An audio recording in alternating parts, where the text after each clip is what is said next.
We're back on the Mana Symbol channel playing this fresh, hot brew and drinking some fresh, hot coffee on this beautiful Thanksgiving morning. So this is AspiringSpike's new Bant control list. Zero Shark Typhoons is kind of weird. Yeah, there's a lot of stuff that's weird about this deck. So a lot of people enjoy the blue-white control deck that is one of the modern staples of the format. And people try to innovate on it. Esper, I have never seen anyone have a particularly successful version of recently, but Bant and Jeskai have popped up in different forms. Sometimes splashing as little as like Fire Ice, which they were already playing a Raglan Triumph, so is that really Jeskai at all? Sometimes playing a few more red cards than that, or gold cards that include red, things like Lightning Helix.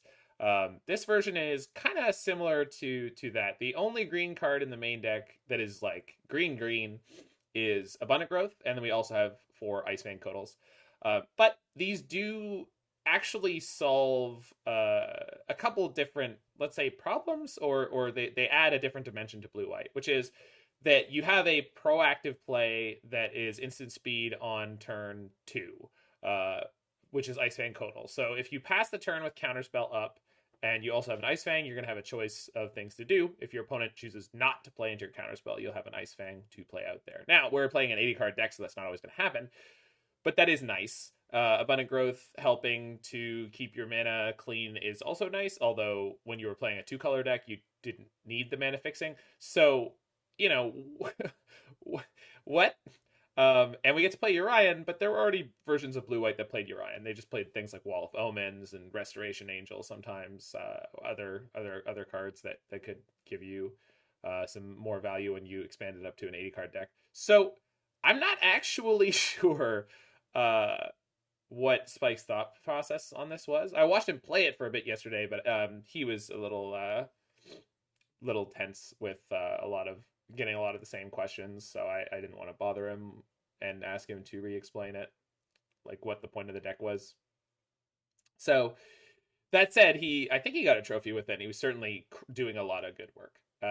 Sideboard has 4 copies of Endurance, of course, because that's a very, very good green card. We've got Stony Silence, we've got Thin Ice, more copies of Thin Ice. There's Thin Ice in the main deck, which is not usual for blue-white. Same with Force of Negation, not usual for main deck blue-white or even sideboard.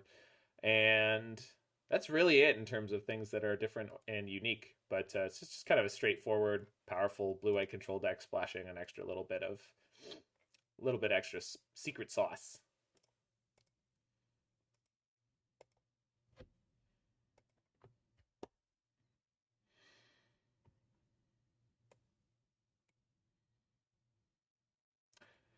If Prismatic Omens didn't come up for you, Lozic, which I'm sure it got whispered to you, but if it didn't come up at all, it's basically Dry to the Elysian Grove's first ability on an enchantment. So it makes all your lands into all land types, most importantly, mountains. And the reason that deck's playing Prismatic Omen instead of Dryad is because you can't play extra creatures in your creativity deck. It's true. I love that deck so much, Dark Odious. I took that to a Modern Challenge 13th place very early on in my stream. And I love that deck to bits. Like, there is a player that plays something that's an imitation of that. The player's name is Graven Cairns. I also have a deck list from actually a Cute Bunny, which is kind of like, again, like a modern version of it. So we will get to those at some point because I really enjoy those decks. They're like 4-color Urza's Saga decks. They're pretty sweet. All right, 2 lands, but I've got a cantrip. Seems fine. Plus I'm on the draw. We even got Force of Negation if we need it, and double Prismatic Ending. Pog.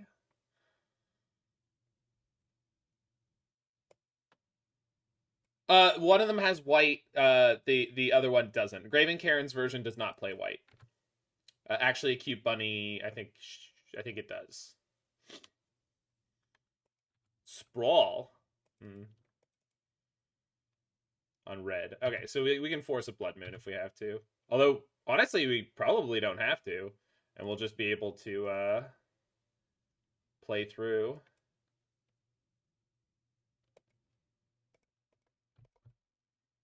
I guess if there's an actual factual Stone Rain or something. No, we're not playing that yet, Shadowless. We will at some point. Maybe tomorrow. Arbor Elf. That's gonna get Prismatic Ending.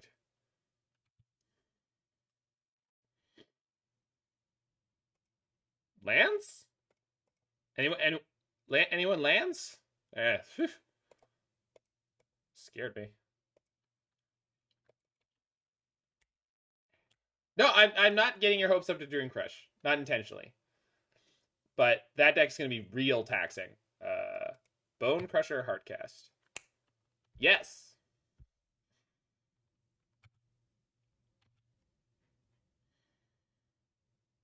Yeah, I did. It's very similar to that deck too. I love those decks. I'm gonna let this hit me for a second just to keep Force of Negation up for Hardcast.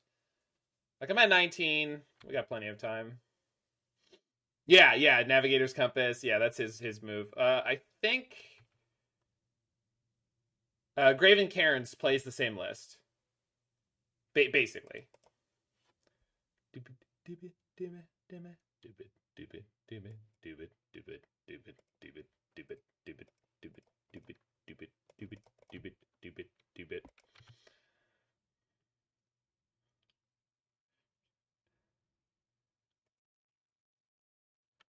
Let's see. Your Utopia's date of execution is pending. I saw someone type Prismatic Ending in short form in a Discord as pending, P ending, and I love it. And I tried to make a really stupid joke and failed. When I saw it the first time, but I'm still okay with it. They were saying like something isn't good in a pending format, and I was like, well, what about a posting format? And I was like, I don't know. Listen, I'm gonna keep working on bad Prismatic Ending jokes until I find a good one. All right, that's how you do this. All right, you be persistent.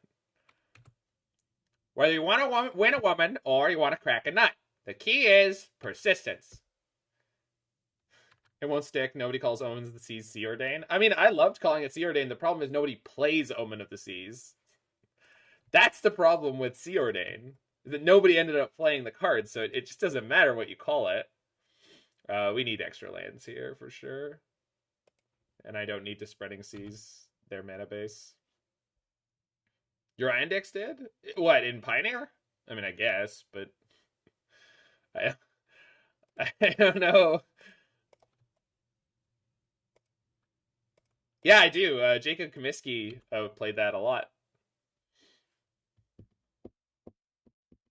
Well, within my local sphere, there were people who called it Sea Ordain, including me.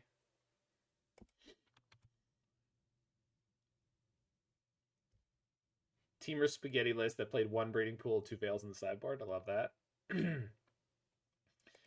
This is fine. So we just go Ice-Fang into Teferi next turn and this game's over. Yay, control! Garbage time. You don't have to go home, but you can't play here.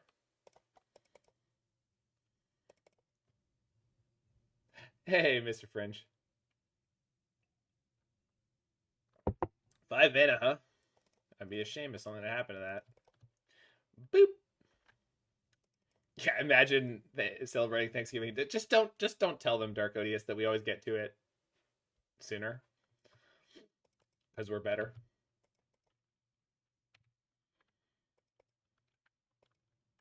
Yay, control cards that are slightly too good. Well, I think they're competitive with the rest of the format, to be perfectly honest. Like, again, these kind of cards are the reason that Ragaman's okay. Because, you know, yeah, control has some overly powerful tools, so like let's let aggro play on the same power level as well. sorry. Yeah, control was no, not for a while, for a long time. Control in modern, it was like, oh my god, you're trying to play control in modern? Psh, good luck. And then during the back-to-back Euro formats, it was a little bit too good. And eventually we found something that resembles balance. Bloodbraid into blank? Oh, right, because I've got the Teferi. Hold on. Hold my faithless Luton. Where's this going? I don't care. Control became playable with the Faithless ban. It also got to play like a tempo control, like the perfect card for tempo control, which is Snowforge Mystic. Opponent, I got all of these. You wanna scoop it up yet? Or are we still playing Magic? Okay, thought so. All right. I want to say Spike liked Endurance for this matchup, though I'm not really sure why. I like the Verdicts, and that's probably it. Just need to make sure you keep the right opening hand here. Thin Ice seems a little... Oh, we don't need Spreading Seas, right? Oh, yeah, we do. They're a Sprawl deck.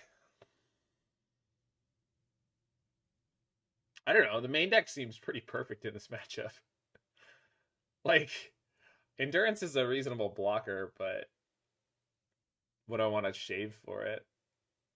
Nothing? Nothing. Maybe we want extra Thin Ice? I'm just worried if they have Pillage. They won't play Pillage, right? You wouldn't pillage a mountain. But you would pillage an island. Oh, man, can you imagine if we get boiled?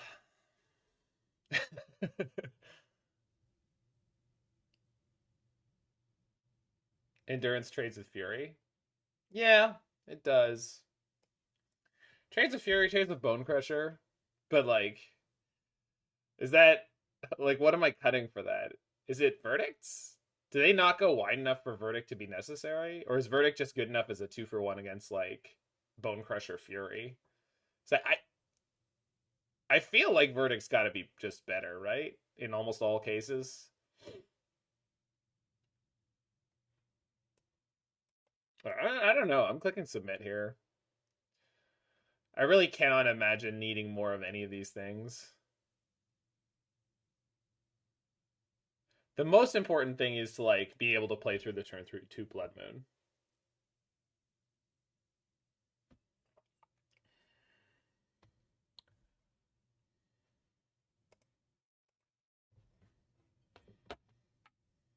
Yeah, like this hand does. See this hand? This is like exactly what I was talking about. This hand is like basically perfect for this matchup.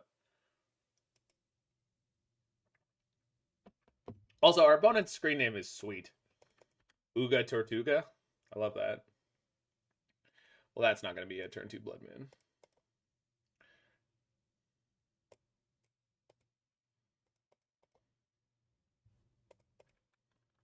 Oh, I see you're starting early with the shit posting today, Alex. Very nice.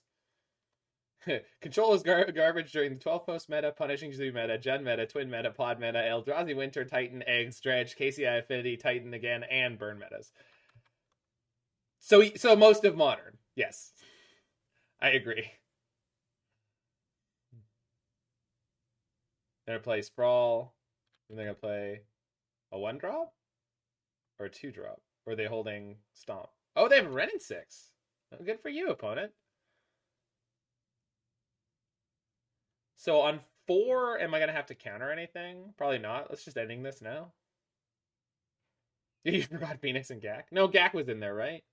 No, Gak wasn't in there. But yeah. Phoenix and Gak, Oko Urza. Most of 2016, most of 2018 through 2020. Oh, you know, it sounds like a sick joke when you talk about it. Control was decent before Phoenix and Gak were real decks. Maybe. Okay, so we are going to need to find one of the Verdicts, of which there are only 3. They ditch their Blood Moon. Okay, so opponent's learning.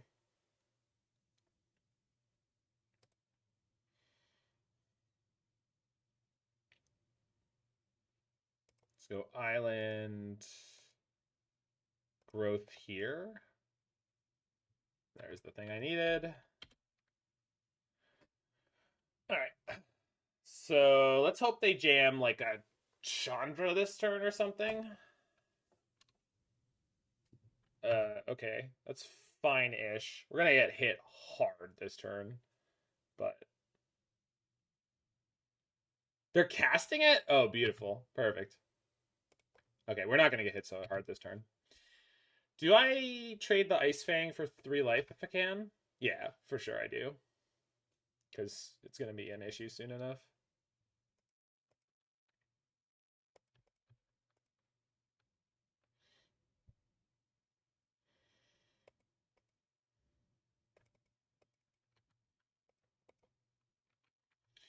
There was both blue-white control and miracles in 2017 through 2018. No, 2016 through 2018.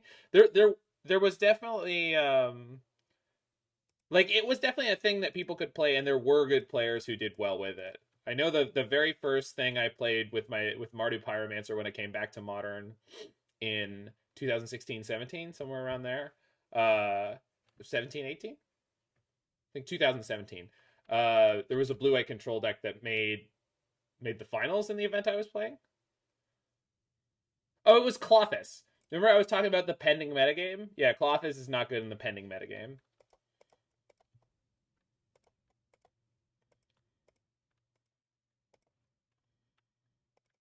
I should have fetched, because now I'm going to have to fetch Shock if I want to counterspell.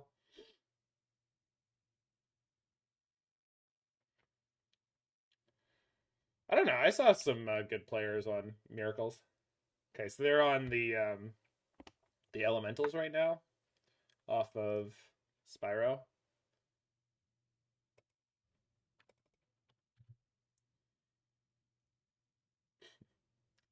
Yeah, so the pending metagame was a joke from earlier. So P ending, Prismatic Ending.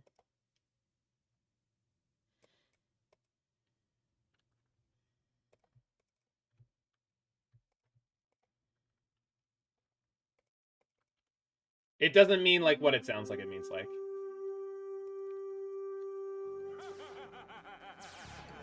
Hey, Mr. Sari with the raid. We're gonna be playing Ingenious Scales after this deck. You're gonna have to yell at me that I'm terrible because I can't do Scales math.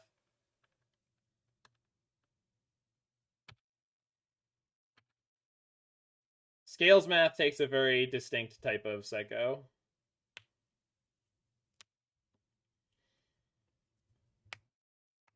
All right, this game's getting a little bit tight. I think I have to just take the hit here. I never played during GAC. How did that play? It was just like turbo put GAC into the board combo. Yeah, on turn 2 or 3, they would regularly put 20 power into play. Let's be a little bit generous and say like 12 to 14 on turn 2 or 3. That was with bridge. And then without bridge, it'd be like 10 on turn 2 or 3. Yeah, and then Hogak would just come back over and over and over again. 8-8 trample. Or they would dick you. Yeah. So, Teferi first? It prevents as much damage, but then it gives me more value on the next turn as Yorion. Also blocks Bloodbraid Cascade this turn. Yeah, so in my cards on the Modern ban list song, there was like one of the little stanzas was about the Hogak meta, and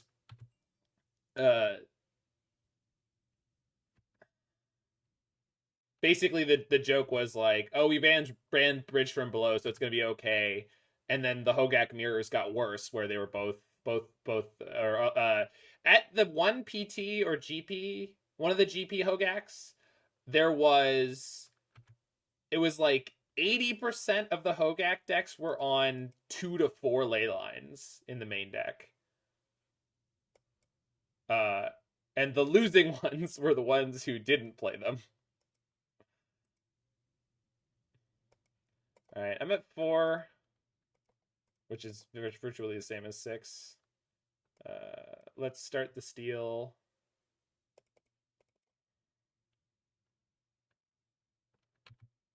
They never banned Alter, did they? Alter's legal in Modern.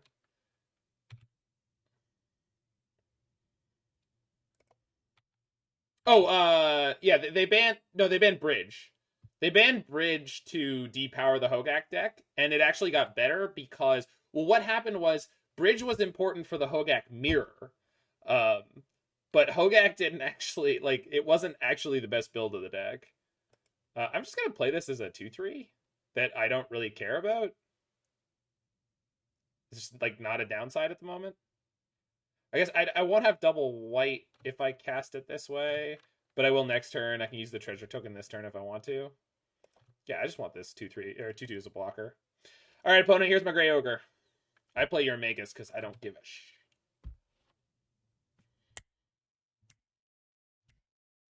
Ah, that could have been dangerous. It's not, but boy, could it have been. Yeah.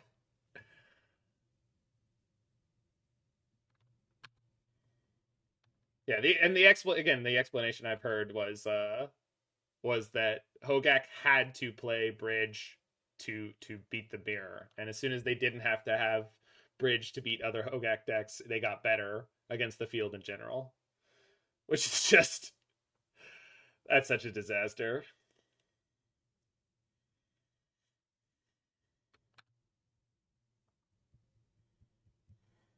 On down. Down. All right. So we go Solitude. They got double burn. Yeah. Well, I was going to die to that anyway. All right. Game 3. I did everything I could do to stay alive there. Yeah, I'm not worried about it.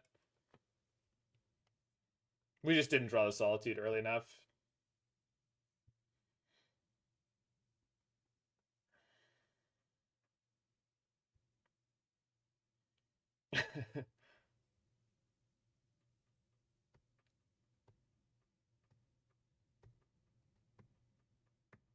Then Ice over Spreading Seas. Well, they're a Utopia Sprawl deck, Hugo JS. So that's why I want the Sprawls to mess with their early mana. But maybe you're right. This is the most vulnerable hand to Blood Moon we've had so far.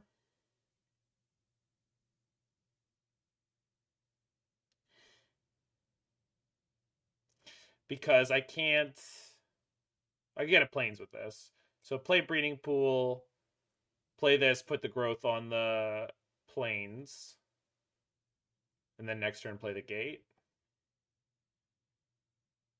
Or play the growth on the Breeding Pool. Growth the pool on turn 1. Yeah, all right. Yeah, I see it. As soon as I kind of thought through it more, it makes sense now. All right, we'll keep this. It's not great, but could easily be with the cantrip. Yay! No more abundant growth bug against Blood Moon. It's very significant here, actually. Okay, no turn 1 play out of them is really nice. And that draw is very nice. It means I can't fetch a basic with this if I want to play the Ice-Fang. Because if I fetch a forest, I won't be able to have triple blue the next turn.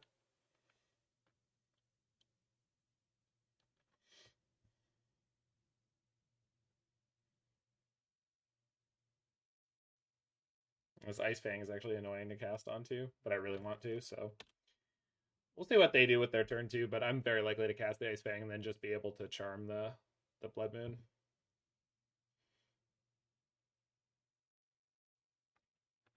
If I can find one more basic, I'm not afraid of Blood Moon.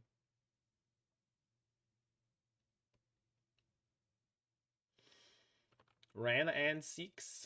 Sure. Well, of course it is Plumeveil. It's curated, and the people that I have in my channel tend to be less memey about it. What I'm saying is I have higher standards than Canister, and that's what makes me a better Magic the Gathering player.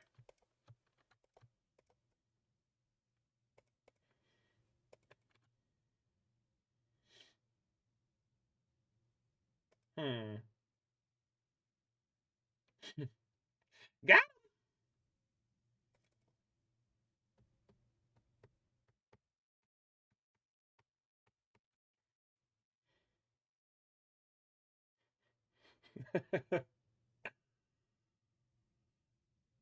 I don't know, just hardcast Teferi? You can you can throw it on the song request queue.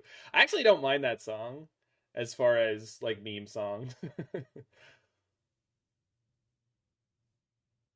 Yes, but professional musicians don't normally listen to or suggest bad music. They're usually pretty good at identifying bad music, and by and large, they don't choose to listen to it unless they're selling something,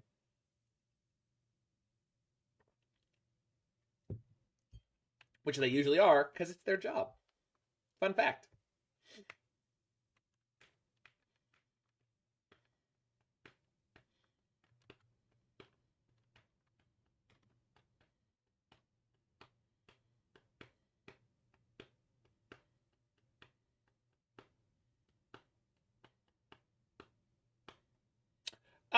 Well, I'm pretty sure they're not gonna want to bother pinging my Ice-Fang Coatl, and I don't know what kind of random haste jank that they could have. So I'm just like, the 1 point of damage and the 1 point of loyalty off Red and 6 is not really gonna bother me versus the opportunity cost of being able to block for my Teferi, I guess. Oh yeah, Shadowless, 100%.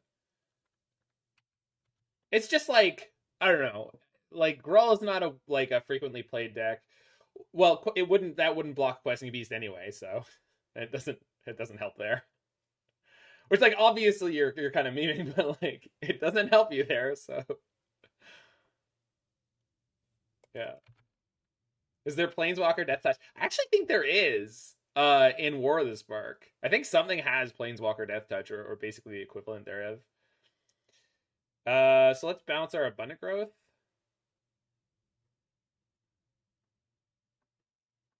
I think. I guess I can just bounce the Elemental token, but yeah, that's exactly what I was thinking of, Darkodius. Nickelback exists. Oh no. Oh no. Oh no.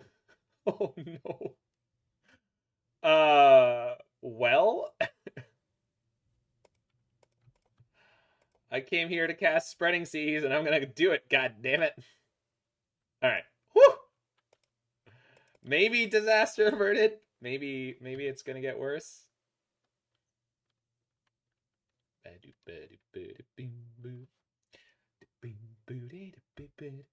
Yes, I am, Michael.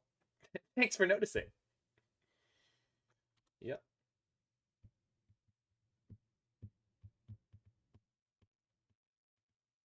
Well, I mean, you can meme about Nickelback all you want, people, but like they've sold more albums than any of you have, and certainly more than any of me have. I don't know if they like their work at all. No idea. I really, it doesn't matter. Like, I think that they're not, like, if they like their music, that's great. But if they don't, like, they're hugely successful and their job does not suck. Yeah, I know we did Mr. Fringe. At a certain point, you just can't play around stuff. Like, if you're gonna get got, you're gonna get got.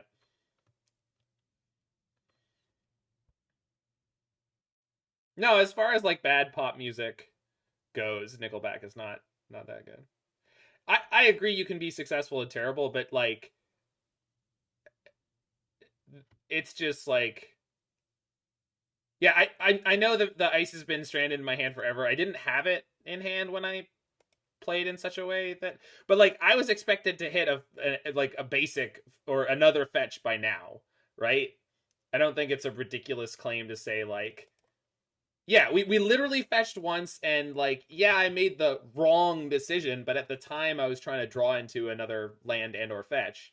So it's like I just haven't had a lot of agency in terms of my lands. Like we started out with it was Breeding Pool, Mystic Gate in hand. This is Ragavan. We're gonna counter it. If I get Blood Moon this turn, it's gonna be a bit bad, but not too bad. Assuming we can find one more basic.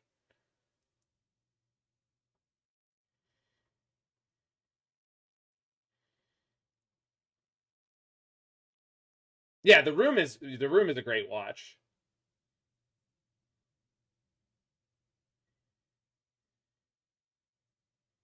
Yeah, there it is.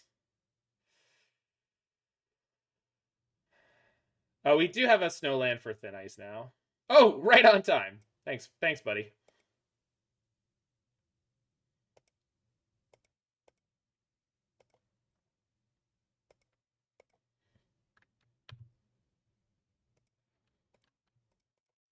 All right, we might lose this one. Might lose this one to the old mana base here.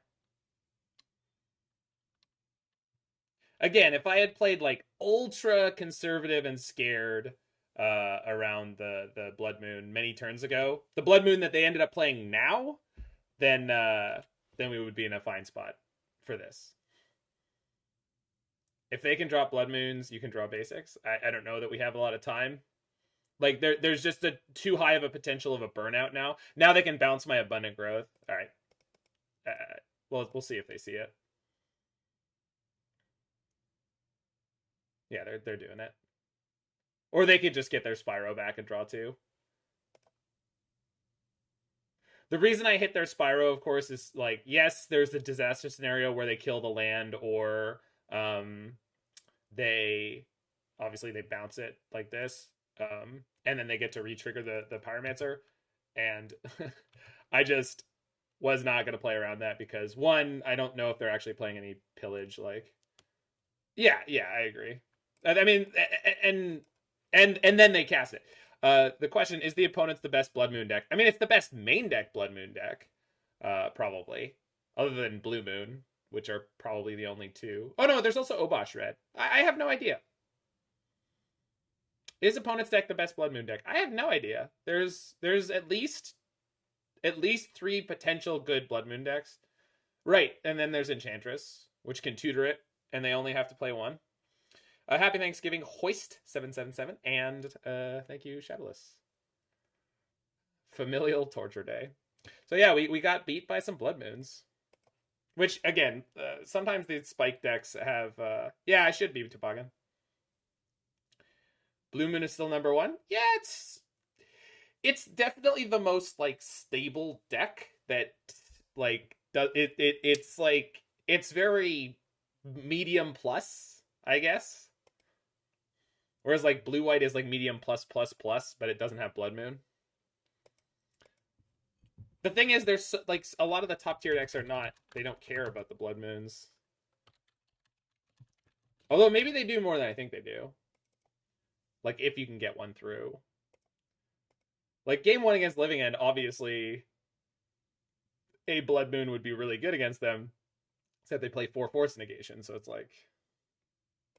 Okay, we have to mulligan here. Against the Luris deck. It's good, though. I think... Bottom Thin Ice? Yeah. I mean, for tier of decks playing Blood Moon, got it, yeah. Yeah, so I'm gonna go ahead and like streamer prerogative just disqualify Murktide because it's a sideboard card.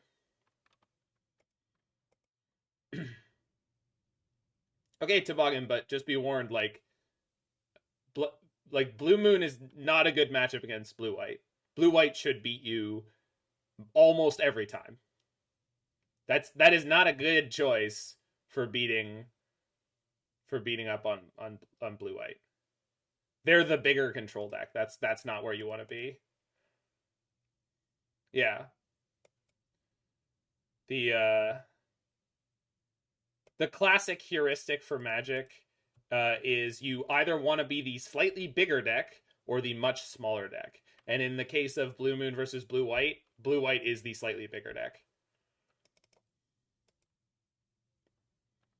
Yeah, this is all sorcery speed interaction. And if I top deck Ice-Fang, I can't cast it this turn. Oh, I could have shocked against this deck.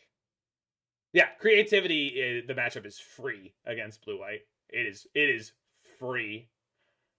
I mean, it's not actually free, but it's like very, very favored. Because again, creativity is the bigger deck than blue-white. Also, 4-color Omnath 60 card. That's a good version though, Dark Odious. It's a good version.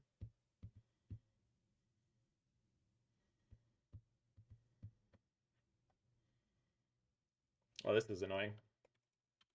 Isn't this deck supposed to be good? It's funny, I haven't been Thoughtseize or Inquisitioned, but it sure feels like I have.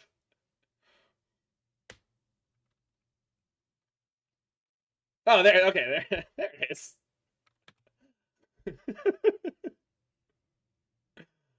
Oh, I love this game.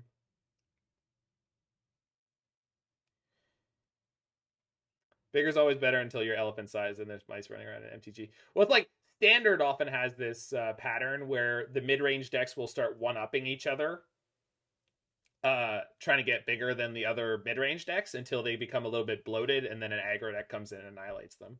Because usually what happens is early in the format, there'll be like a really good aggro deck will be found. And, oh, that's cool, Dimir for life. I don't know, like, obviously it scares you. Well, I don't think that's actually obvious at all. It's scaring you is funny. But that's really cute, I guess, is what I wanted to eventually get around to saying. That's a good draw. All right, so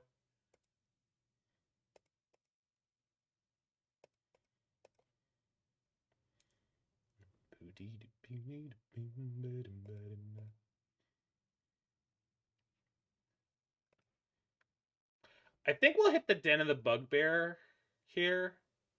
No, we'll hit the Blood Crypt. Actually, disrupting their mana at this point is still relevant. They could have Kroxa. Oh, we can't disrupt Turok until we can Spreading Seas that. Speaking of this, Kaldheim Snowlands, have you seen the foils of those IRL? No. Where does Control fit into that narrative about Standard and Combo? So that's the thing is, Control doesn't always exist in Standard, same with Combo. That's the thing. The things you can guarantee will exist in Standard are aggro and mid-range. So usually very early on, someone finds like a hyper efficient version of an aggro deck. And then people build a slightly fatter, slightly more greedy version. And then another one, and then another one, and then another one. And eventually it just kind of loops back down to the aggro deck being able to beat whatever the newest version is. And then sometimes there's a control deck that just floats around up on the top. And sometimes there's a combo deck that comes in somewhere. Sometimes there's a tempo deck. But the things you can guarantee that basically every Standard format will have is aggro and mid-range. Because that's what they designed the sets to have. And then how much they're willing to print cards that are like not fun, or that like, oh, we didn't play test it, but maybe someone can make a neat combo with this. That's when you get combo decks and or control decks. Control decks often need a combo finish to be viable. Yeah. Or just like one really good finisher that they all play, right? Like Torrential Gearhulk. Yeah, well, the other thing is that control needs to, for control decks to be viable, you need to know what threats you need to beat.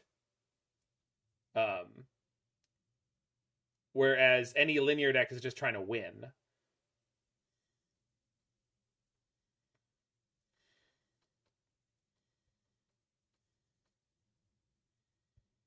Control is extremely vague as a deck archetype. I think it just means that you play for inevitability and like you play for long games literally always. That's like my definition of a real control deck is one that like just does not have the ability to end games quickly, because that's not what you're about. We don't need Blood Moon here.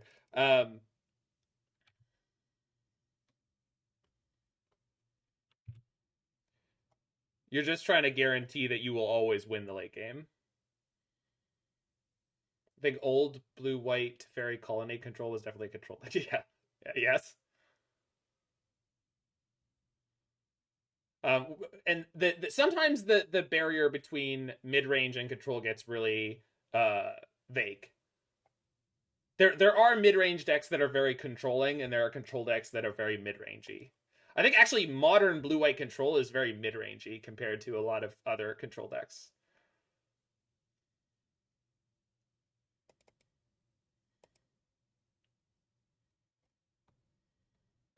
Yeah, Uro made that happen a lot. But even the current blue-white control, it taps out on early turns a lot.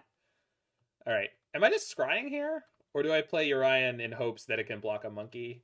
I guess I get to flicker my Spreading Seas, and that'll block.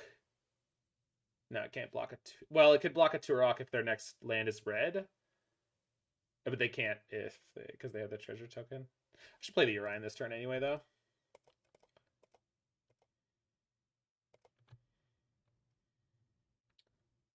Four mana, 4/5, draw a card. Seems good enough.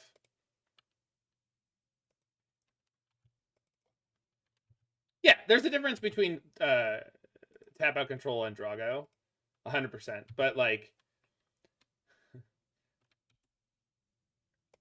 I think the overall heuristic is like most of the things you're tapping out for in tap out control are just like the best sorcery speed interaction. You play Sphinx's wherever you play Electrolyze. Well, that too is like the difference between like the control deck that's like has the greatest amount of inevitability versus the one that has the ability to pivot. Right? So Blue Moon has always had the ability to pivot by going snap, bolt, snap, like attack you. And because it's modern, you like shock yourself a few times, and I play red spells, and maybe I can just close out a game. Yeah, exactly. Square Mitt nailing it. There's a lot of spectrums that interfere with each other. Exactly. Oh, is this combo control or control combo? At the end of the day, they're all just decks. They're all just decks, and they're all totally unique, you know, or at least unique enough for a given value of unique. Yes, I will trade my Yorion for your monkey and your bolt, and all your tempo. Give me all the tempo you've accrued in this entire match. Just fork it over. Fork it over. Fork it over.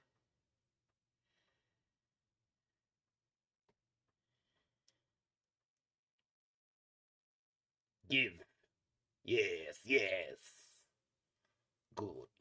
Good. A second monkey? That's illegal. All right. They're on 3 lands. Scorched Earth?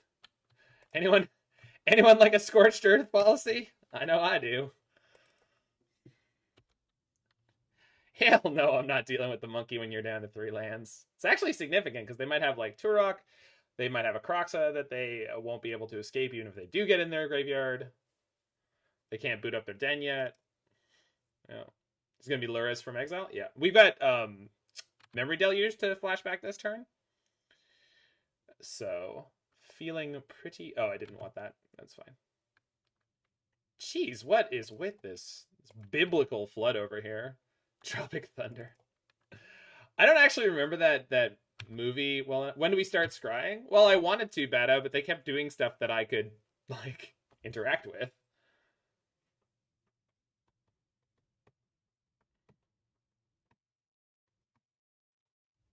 Oh, this is gonna hurt.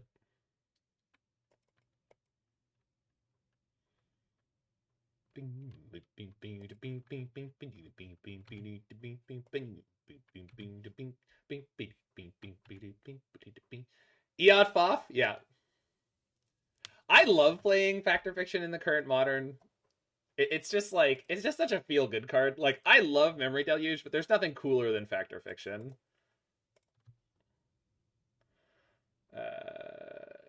Teferi Deluge? Gotta be right. This is actually better than it looks because we go Teferi, bounce my growth back.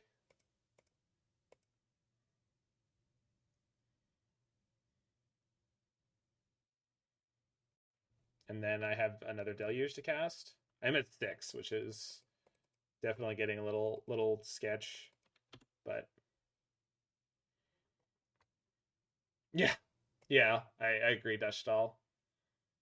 So sometimes it's just like, it's just entertaining. They've got to have the Turok here, right?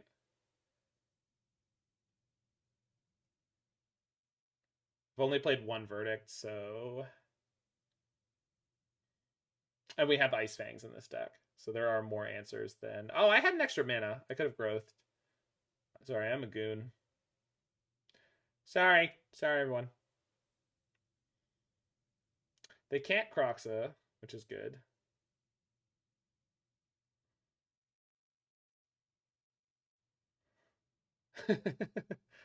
Yeah, Remblem really messes with the.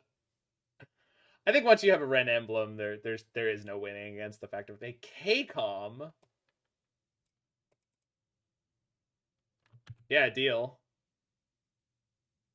They put Monkey in hand? They gonna do cast it? I think they're gonna cast it. You're working so hard. Gift piles are typically, yeah. Gift is not a fair card. It pretends to be a fair card, but it's not. Teferi and instant speed Verdict, you say? Or Teferi and Counterspell? No, even in standard Shadowless, you would get Kokusho, Kaiga, Goryo's Vengeance, and what was the fourth card? Unburial Rites? Yeah. It was a no-win scenario. It was a no-win scenario. So I object to your argument. They might fire up Den. We'll just draw Solitude, right?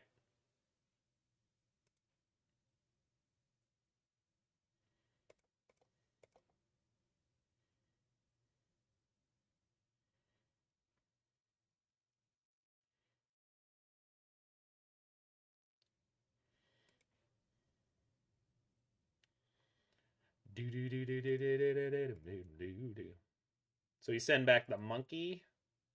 If they play that, I counterspell. If they boot up the den, we have Solitude.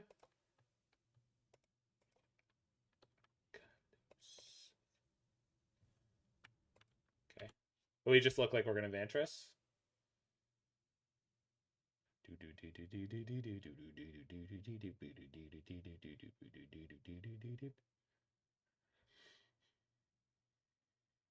I can just Solitude the monkey, right? And then they have to have another piece of removal.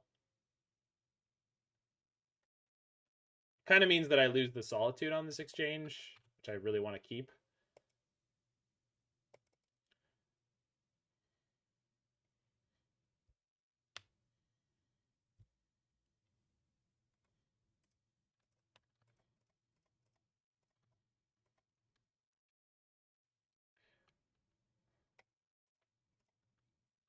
So if they have a heat or a bolt, I'm in an okay spot.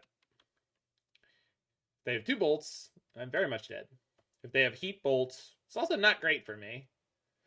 I feel like at some point along the way, I definitely misplayed this game, though I would be hard pressed to tell you where.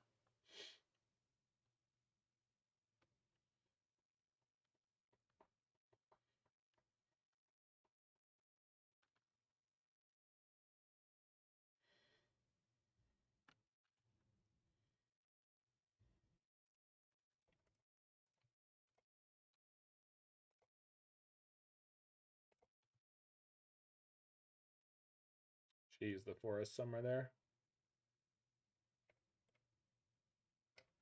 I had another deluge in the graveyard.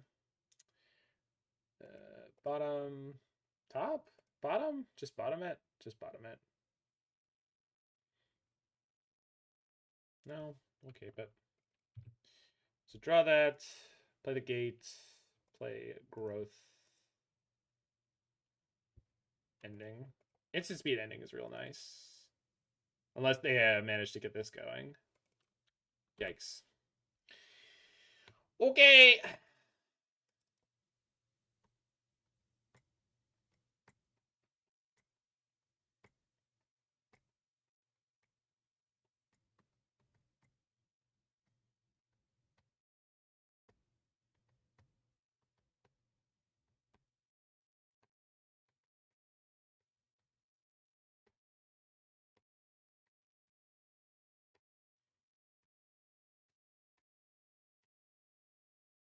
Eat Teferi resolves.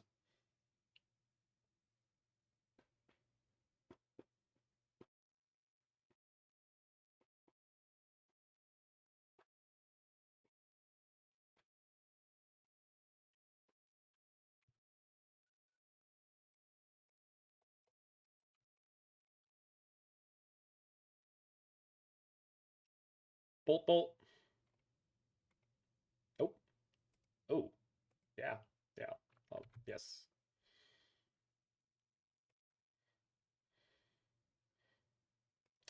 I like both of these cards. So now Den of the Bugbear is less dangerous. Crocs is not dangerous.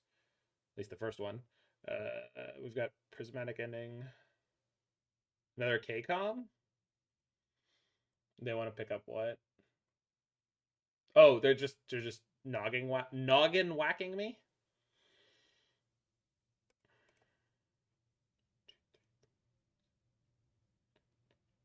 So I have 11 mana. So we go Counterspell and we can go Deluge Counter. If I have to.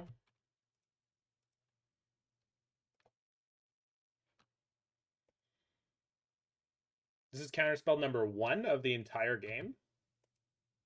No, 2. They exiled one off the monkey. Yeah, it definitely doesn't Dark Odious, but like...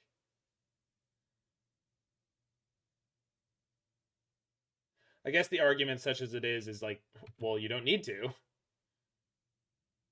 Like, we have, in theory, a supreme amount of inevitability. They did steal one of our Hero of Dominarias. We only have 2 more.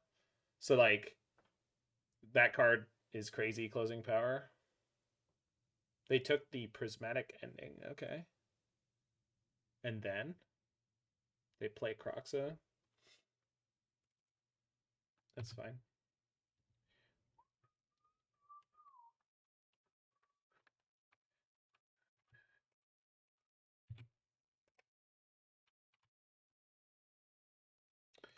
So now we go Ice-Fang into Deluge.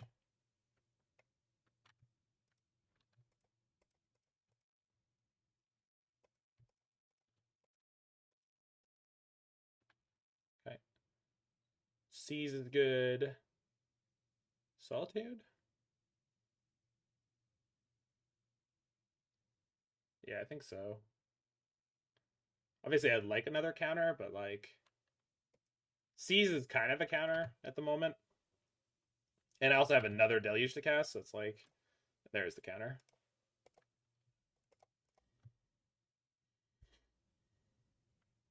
Oh. What if... And I'm just spitballing here, but what if we could put up to 3 people directly underneath you? Does that do anything for you? What if we offered you some kind of profit sharing, stock buy-in options? Does that do anything for you?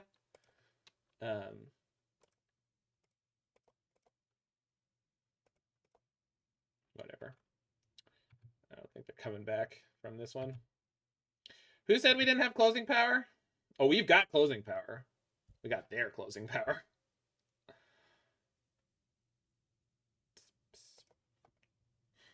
Garbage time. You don't have to go home, but you can't play here.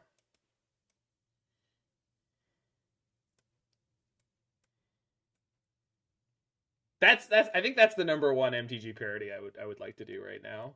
Garbage time.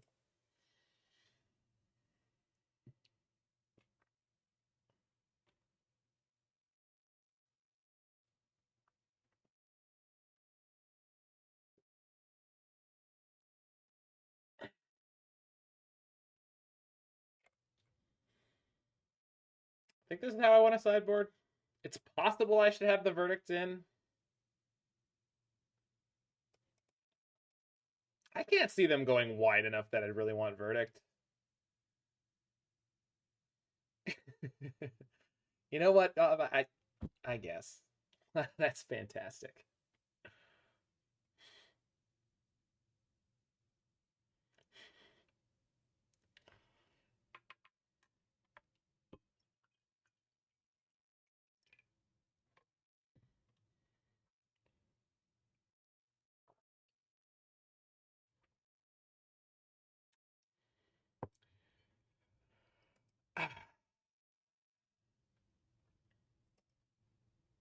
Does anyone remember when they did those World of Warcraft ads where it was Peter from Office Space was sitting at his keyboard instead of Tetris, he was playing World of Warcraft? That was a mood.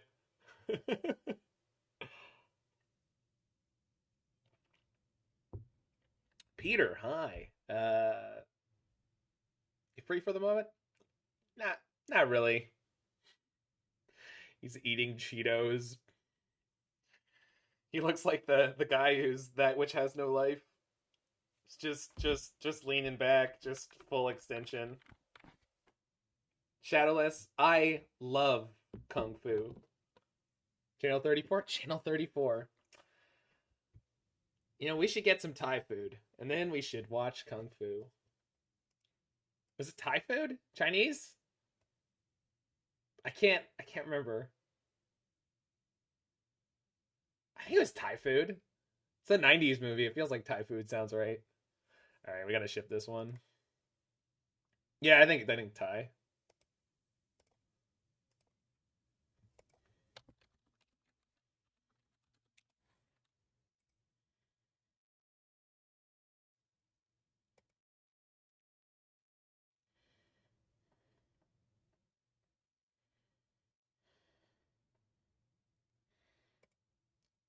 DRC. Okay.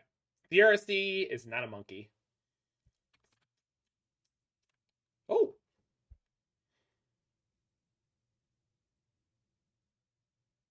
So if I get a plains, then I can't cast this on two? If I get a dual land, I can't... Alright. I guess we're not killing this. This mana base is something sometimes. Yeah, fetching a plains... That's why I'm not doing it. Like, I'm not doing it. Yeah, yeah. And I think that's fine. Like, I just didn't realize it when I was going into this deck list because other thin ice decks I've I've played have been able to do that. And after you, if you have a case of the Mondays, no, shit, no. I reckon you get your ass kicked, ass, and something like that. That's what I thought. Like, does it always say paper jam when there is no paper jam? Yeah. Counterspell Coatl on 2 is making it quite difficult. I agree. Well, remember how I said I didn't need verdict? Already feeling like maybe there's a verdict that I need. I want Glacial and then Breeding Pool. Okay, that kind of helps. So if I need to counterspell... Okay. The current song is Santa Esmeralda's cover of House of the Rising Sun. Santa Esmeralda, well known for that one song that showed up in Kill Bill, which was their cover of uh, "Don't Let Me Be Misunderstood." Although the section that plays, you never actually hear the hook. So, some of them are shadowless, but we're also getting some of the daytime crowd now. The daytime crowd is a lot of lurkers, just people who have it on in the background. All right, so with this hand, with this game state, am I countering Inquisition or am I playing Ice-Fang to set up? So they just got the no flips.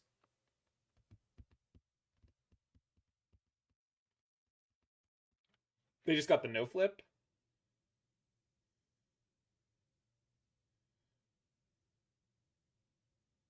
So I think we play Ice-Fang here. Oh, it's not. It deters their attacks. Oh, no, I can get the basic with this. Yeah, I can get the basic.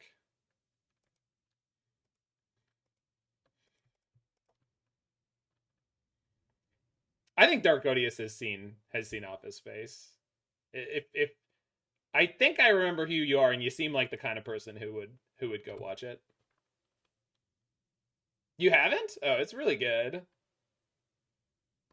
It's pretty timeless, like especially if you've ever worked in or around corporate offices. Yeah. Like it even applied to working for the cruise company. Obviously it's a giant like international multi-billion-dollar mega corporation, but like the office culture vibe. So blocking one of these flips the other one, but like okay. And you now refuse to on principle. I respect that. I've been that kind of contrarian. Okay. Sporus is not great. No, it's fine. It means we're going a little slower, but like I can take a couple hits from a DRC. Or working in shitty food store. Yeah. I always forget about Joanna's angle being important, just because like I have spent so much of my time working in shitty food service, and it like immediately rang so true that like I just totally forgot about Joanna's whole thing.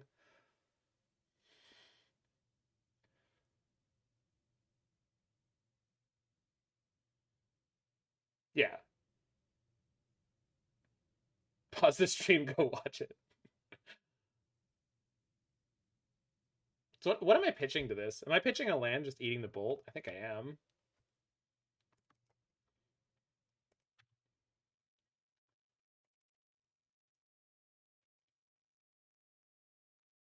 Yeah, we're gonna throw the island. Lawrence, if you had $1 million, what would you do? What would I do, man?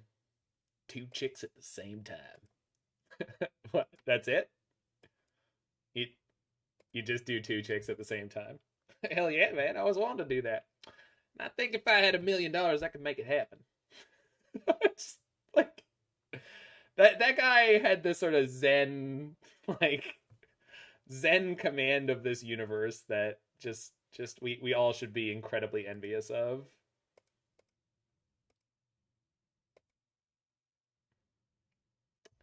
I think I might be going away for a while, and you know, Peterman, watch your cornhole, buddy.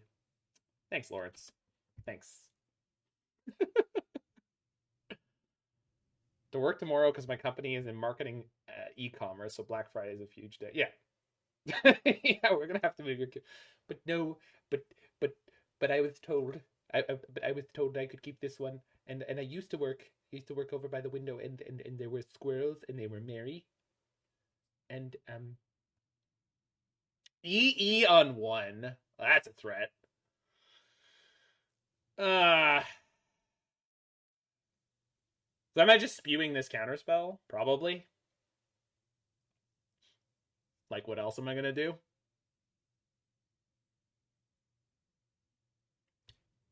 Like, if they immediately dash a monkey afterwards, it's like, yeah, well, that's the position we're in here. Stream could use some more flair. I think I have enough flair, Hey, look. The immediate dash monkey. Yeah, Diedrich Bader is ridiculously good. Yeah, I'm countering the DRC. That's exactly what it is, Aaron. But in theory, if they did something else afterwards, instead of popping the EE, then all my future Thin Ices are bricked too. Because they've been playing a good game, so I don't doubt that my opponent... Yikes! I guess all of their own DRCs would have been blocked too, though, so I don't know. Okay, that's a really good draw. Is it? No, it's not. It's okay. I kind of need to draw into... I guess I could play the Deluge and try to hit Prismatic Ending or something. We're going to get hit by the Dash Ragavan next turn anyway. If they draw a red source, they can Crocs that. Like, we're just under the gun now, but...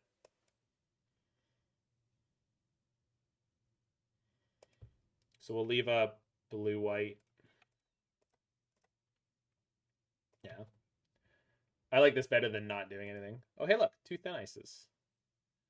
I don't know if Teferi does anything for me here. But I don't think the second Thin Ice does either.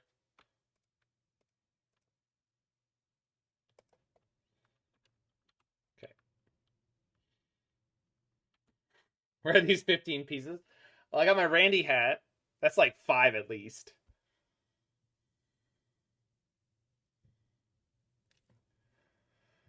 Got my, which shirt am I wearing? Oh, Journey. Turok with no kicker. Well, that's actually terrifying. Hey, remember how I boarded out this Verdict? That was a really bad move. We're gonna undo that. I don't know what I'm bringing in, but we're gonna do that. That was not a good move. That was a bad move. Monkey Steel? Never mind. Never mind. I have never made a mistake in my life. Of course, I can't cast this Spreading Seas on one of their lands first. I don't actually need to this turn, so let's just not. I guess if they draw a source to play Croxa, we're going to be in trouble anyway, but... Is there any way to swing this that... No, we just charm the monkey before combat. Cast on your... Well, I could do that, but it... I can Spreading Seas my land for fixing, and then next turn I can play Teferi, bounce it, and then play it on their land, like assuming I've found nothing else to do. Alright, why not? I would rather hit the plains, right? Do I have double white? I don't have double white for Verdict, and this is my only green. Oh, but I boarded out the Verdict, so... Easy fix there. Just remember what's in your deck, Zach, and it'll all come together.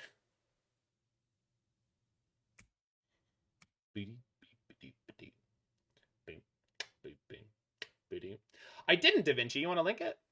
Maybe I can get to it tomorrow. The schedule's pretty full up today already.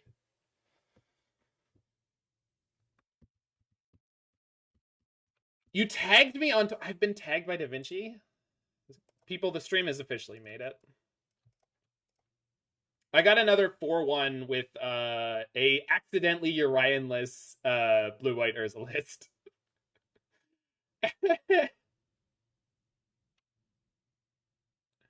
Yeah, Shadowless, I'm not gonna... Why didn't you fetch for a stream instead of Plains, Moon? No, there's no Moons in this matchup. Yikes, that's a quality play right there. And then they're gonna hit me for 3? So I'm gonna 1? No, I'm gonna... They killed their own monkey. They killed their own monkey, chat! I guess I should have held the breeding pool so I can keep my Teferi. Good play from opponent there, though. Alright. Yeah, that's not what I need. Can we draw Endurance? Endurance would be sick. I boarded them in for a reason. Ah, land. I see. Death has come for us. All right, let's get these verdicts back in, I guess. The Urza Love, yeah, it's true. Thin Ice is not as good as I. The monkey fight on the cruise. Decimal Point, thanks for the follow. The start of the rainy season.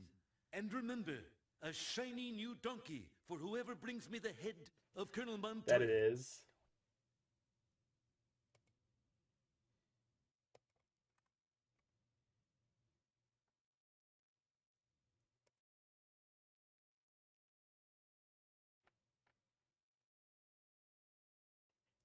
Have I been having a Merry Thanksgiving? I did about a month ago. That's when we celebrated in Canada.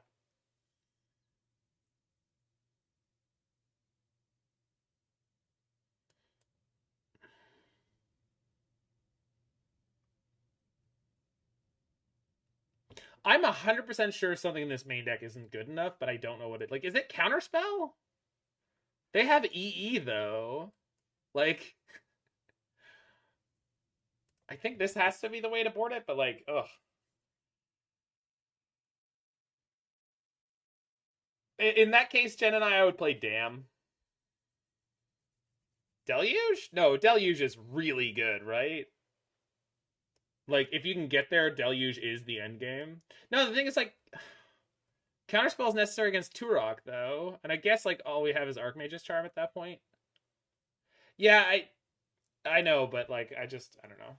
Deluge is too slow? I mean, maybe. I'm not convinced that's true, but... Because, like, sometimes Deluge sets you up for stuff that you otherwise wouldn't be able to get to. Well, we're not going to have mana problems this game so much. So if I go blue-white duel into forest into gate. No, I can't cast Archmage's Charm on 3. We have to get a breeding pool. Breeding pool, island, Mystic Gate. So we're not gonna have Death Touch. It's probably okay. They actually did bring in the EA against us, yeah. They did. I'm not kidding. They played it. What do I have built in paper? Indomitable Creativity, blue-black food, but it's pretty defunct. It's like a very old version. And most of 4-color Ephemerate, which I've never played.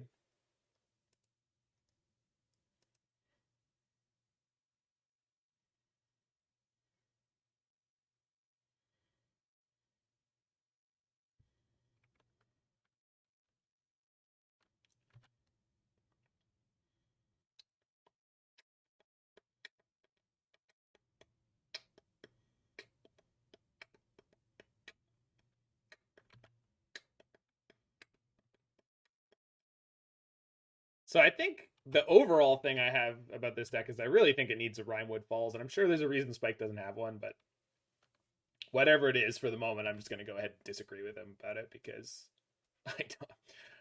I don't know how you don't have a Rimewood Falls. The green-blue Snow Duel. That's what I need right here. And this is not the first time I've needed it on turn 1.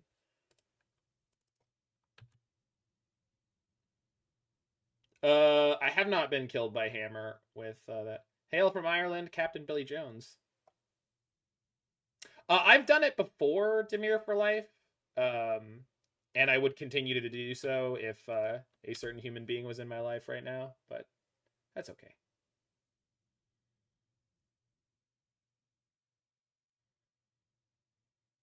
Yeah, I think it needs the blue-green Snow Duel.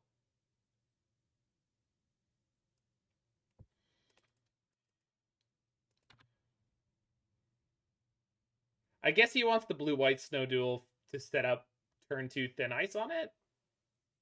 Or something?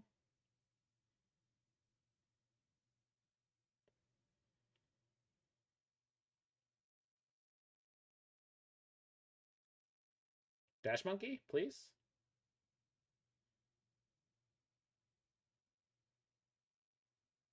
Thoughtseize float 1. Okay.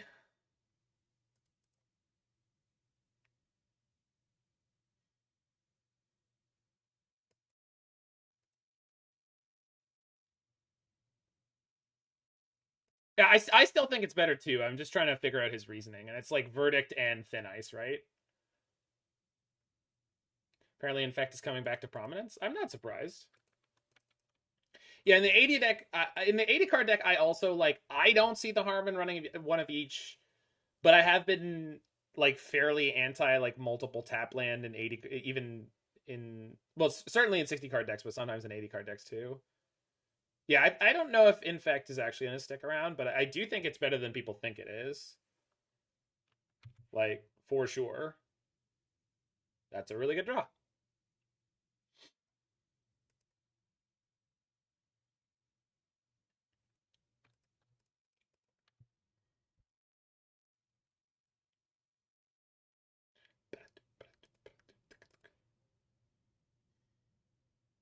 Alright, pass the DRC. They'll definitely have removal for the Ice-Fang, but then that means Ragavan has to attack Teferi.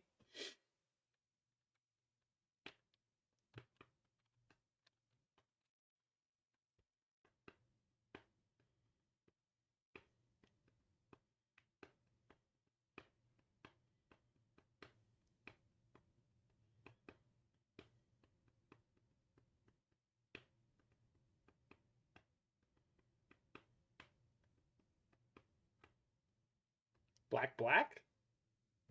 Voidwalker. Well, that's a bad sign. Eh? Attack! Unholy Heat? Opponent and I have a Teferi.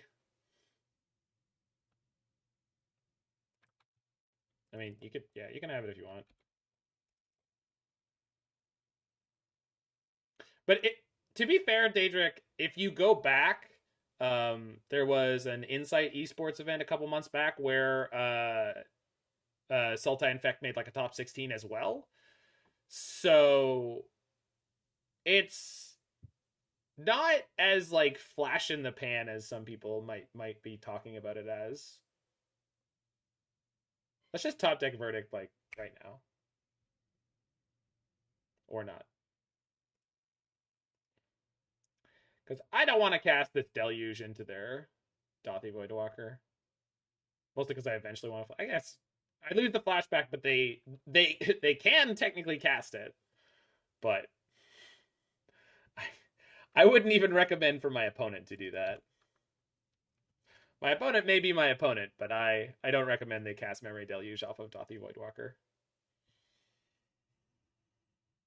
But it's just one of those things that, like, I looked at it and I was like, oh no, it's... Oh, right.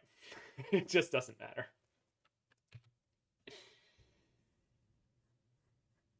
Saw someone copy Memory Deluge before? Yeah, that's tough. They're just going face? Face is the place, huh? I appreciate that.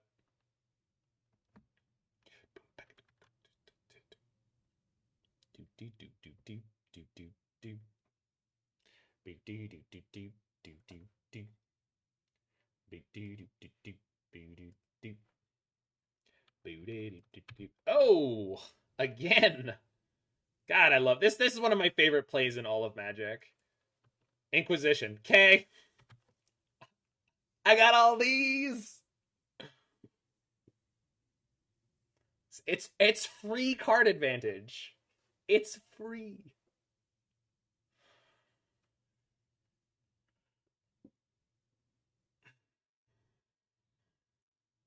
So we're taking a bolt here. Let's make our... Well, we might be taking a bolt here. Can I finally find one that... Jeez. P ending. Spreading Seas?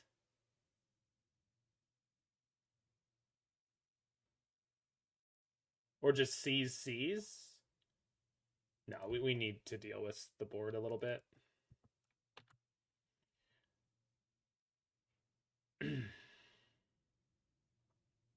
Yeah, so the text on Memory Deluge is very clever, Roy. I'm assuming you just didn't read it. What am I thankful for? 4 dogs and a horse suit? Well, Roy.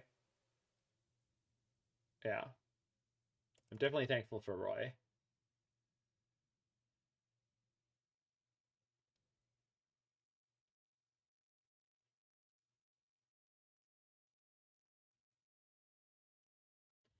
So we'll just lose the Grove here.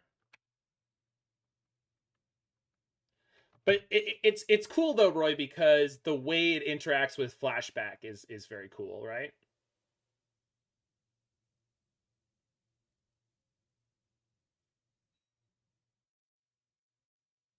I didn't stream for that long yesterday, Roy. It was only like 8 hours.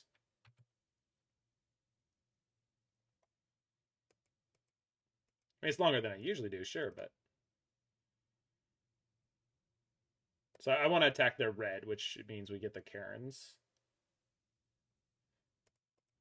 So they can still kick a Turok next turn, but, like, there's nothing I can do with them. Finally, with the Endurance. So I can wait until they attack. Endurance, kill the DRC, untap, Prismatic Ending the Voidwalker. And all of that is good as long as I don't get bolted to death. We only have one card right now, so we're probably safe. But not discarding the Teferi earlier might end up borking us.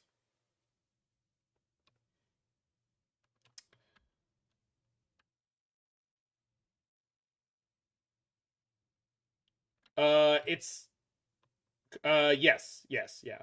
So it would be an island and a swamp if those were played in the opposite order offbeat. That's correct. So there's no land they can draw that lets them cast this Croxa right now, so we're okay.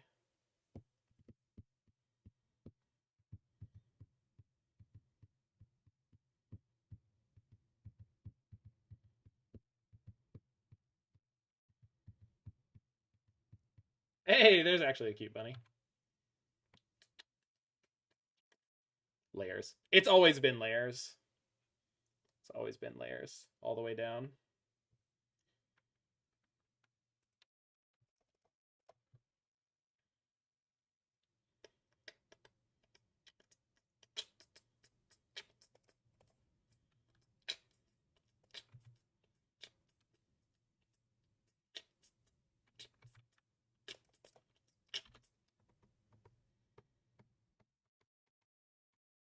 I have no idea, Daedric. I'm probably going to have to submit my partner request again because it's been over 2 weeks.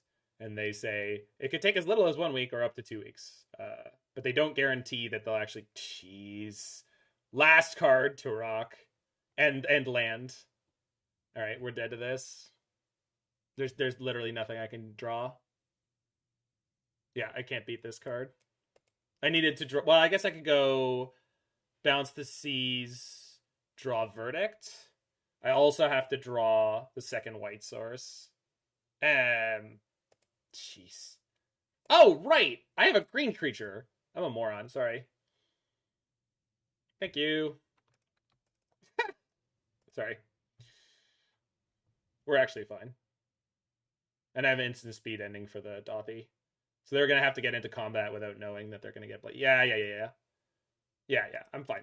Sorry. I forgot that one of the reasons bringing in Endurance was good was Turok.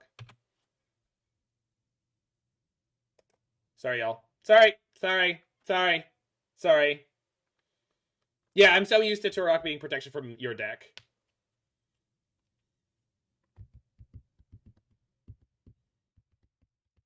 Yeah, well, I was expecting my Mystic Gate to get to stay in my hand. Yeah, well, we have to Fade Bolt for the rest of the game, right? Like, that's just the fact.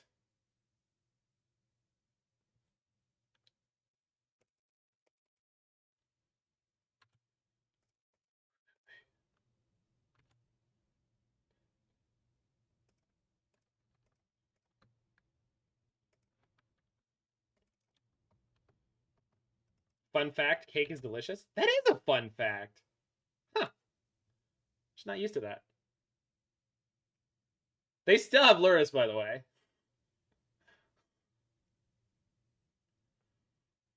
Yeah, I know. We have Solitudes in this deck. I just never seem to draw them in a place where I can do anything with them.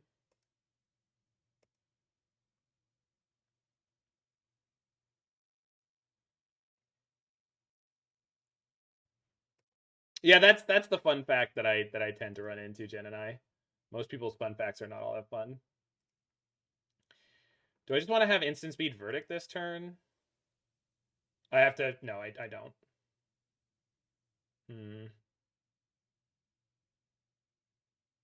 4 plus 2, so I'd have to shock.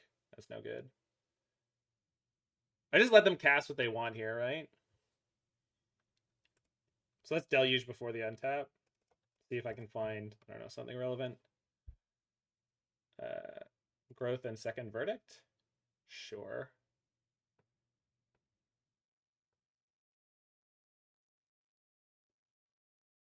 Growth gets me there for next turn.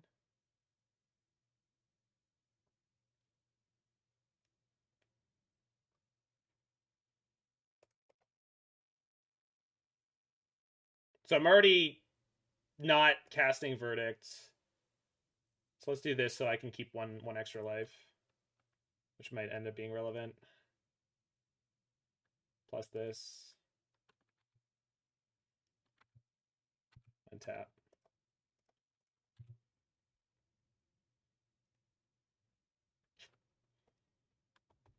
For the Force of Healing Salve, yeah.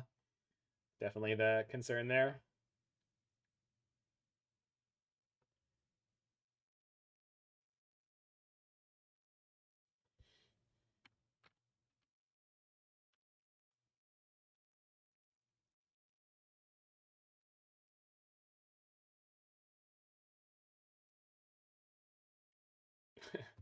Ah, Roy. I'm glad you explained the text of the card. No. I mean, what they're asking Roy is why did they write it in that way? Is it so powerful for it to be allowed to do the thing?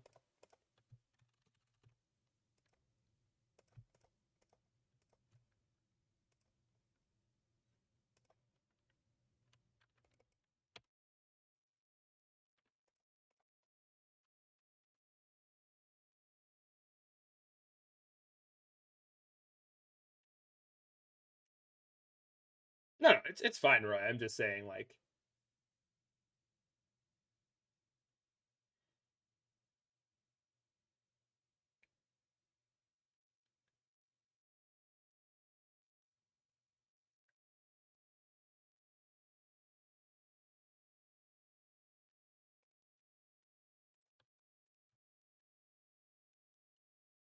nope. Denied.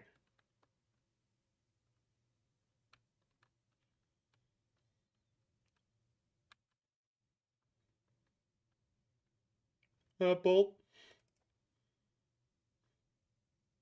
Paying costs.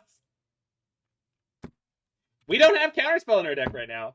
So we got squeezed out by 2 red decks in a row in very tight matches. Brutal. And like I just feel like we never drew Solitude anywhere. I know I did actually in against green red in one spot where they ended up killing it, but yeah.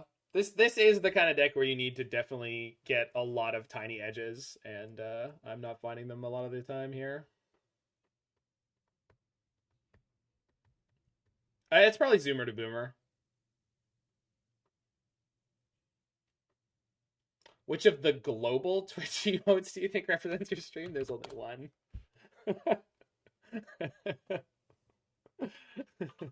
That's the face of chat when I miss lethal. Every time.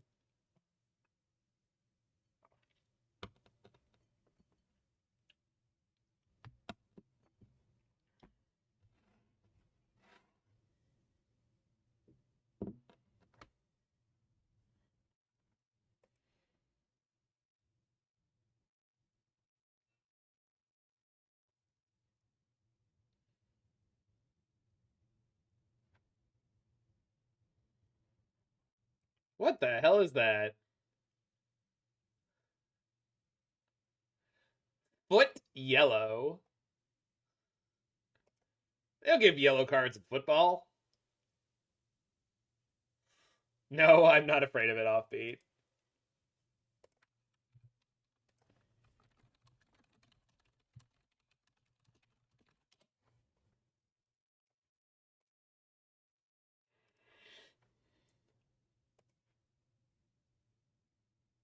We had a couple of like buttery smooth games with like the mana base in this deck, and then it's been a lot of like stumbling around.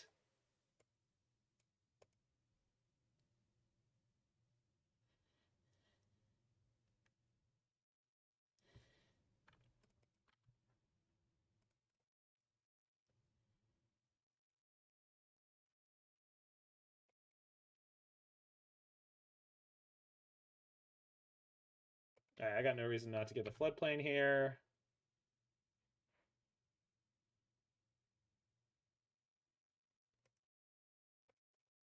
We'll try to find a third blue for turn 3.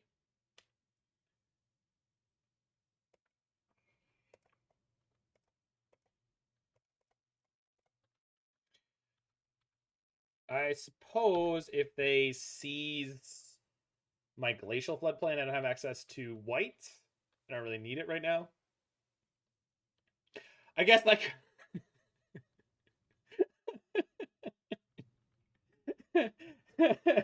Larynx, have you seen how much Freak You Nasty hates Colonnade? It is delightfully funny.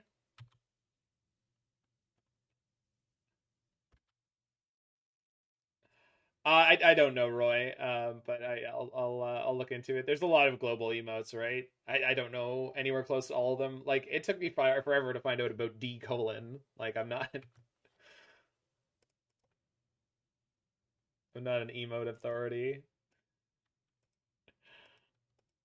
There's something about the cantankerous nature of both Freak You Nasty and you, Larynx Punchworthy, that I just feel like.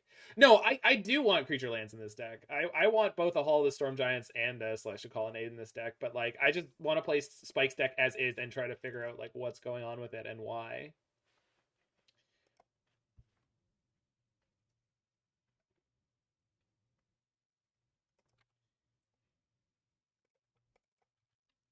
All right, good hand against control.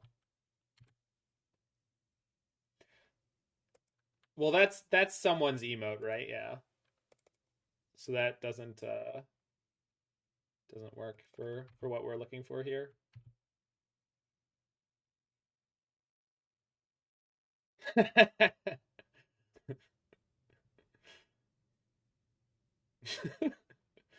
Yeah, what is with Panic Basket? What is with Panic Basket? Can anyone explain that emote to me? That's one that comes up on mobile when like I don't know, I can't remember what it is that I type that Panic Basket always gets substitute. It usually means the stream is down. Huh. Okay, sure.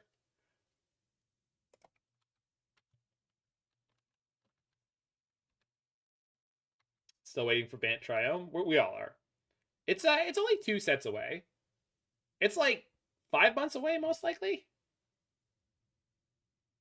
Most likely. It's not confirmed, but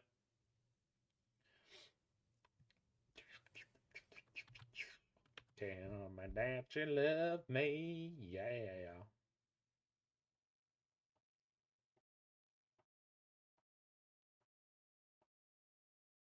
Yeah, I see that. I would not have thought that that's what it is, but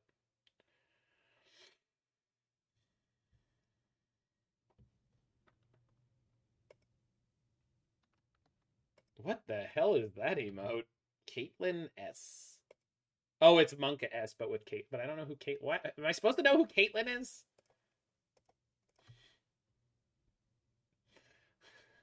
Goddamn pop culture moving too fast. See, what I used to be with isn't it anymore. And what is it seems weird and strange to me. Solitude. That's a choice.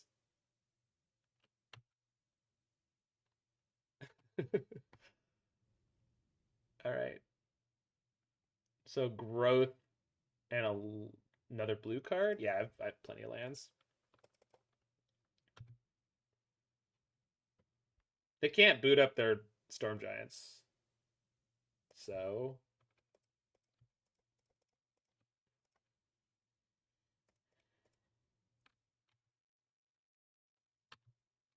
huh. I seem to have found too many cards.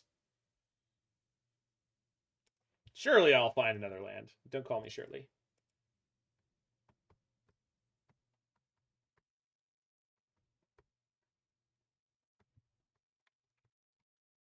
Yeah, I agree, Larynx. I agree.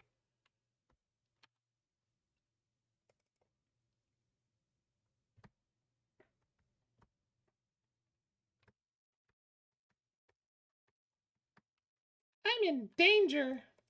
Sure are, buddy. You sure are.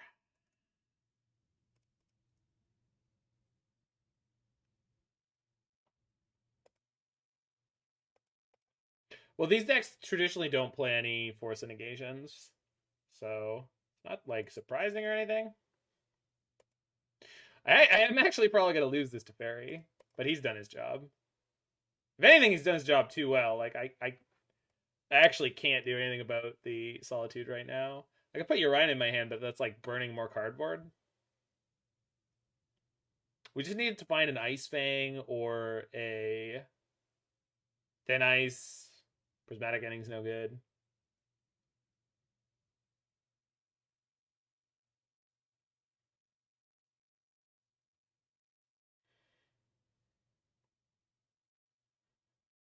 Yeah, there's nothing really worth playing here or doing here.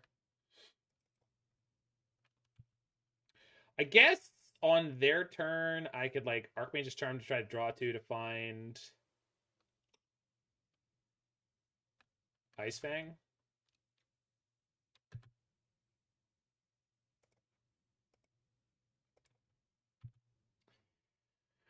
They're gonna Vantress.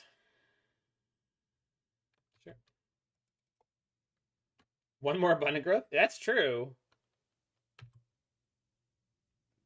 Pretty bug. All right, we got a plan.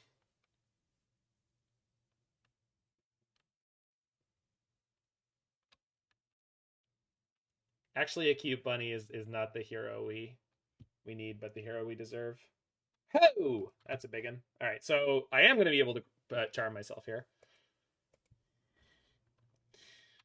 So let's lock in the attack.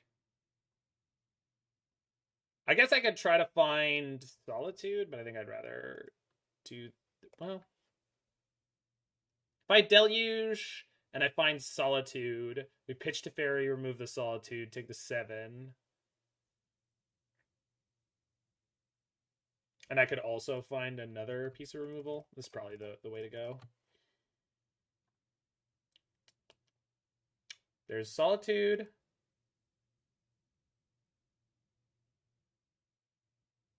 Or I take Teferi Verdict. I think Solitude Ending, though. No, that doesn't work. Do I lose Pops in order to get Verdict Teferi? Probably. I don't have enough. Oh, I do have enough white. I think keeping Pops is probably the right way to do this.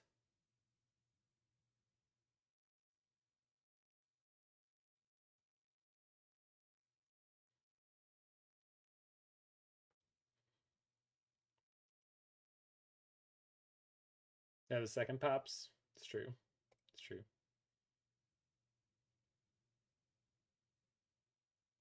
All right, I'm into it. If they try to ending Lil Tef, we're in a fine spot.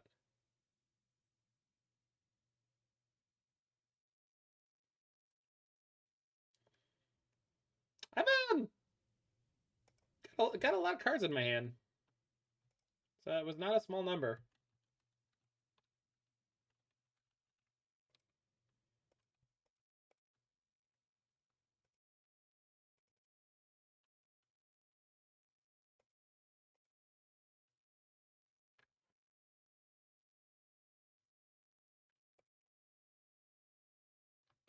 Discard Force of Negation on end step because I want another land. Now we'll just discard land. We'll be fine.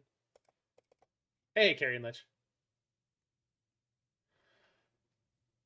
So if they ending Little Teferi, I have Counterspell for that. We'll plus this turn. Or we'll let him get hit by Solitude this turn. I suppose if they don't commit in with the hull, though, we'll have to Verdict just the Solitude, and that's kind of a pain in the ass. Finding another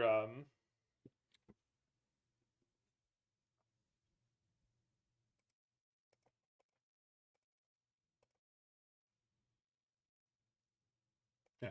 Finding another Spreading Seas would also be very good.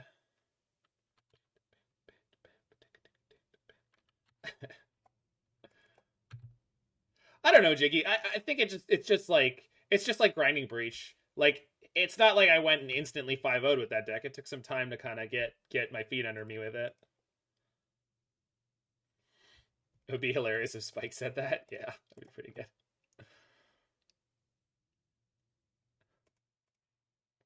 It's Rick James, bitch. There we go. Now we're cooking with propane. All right.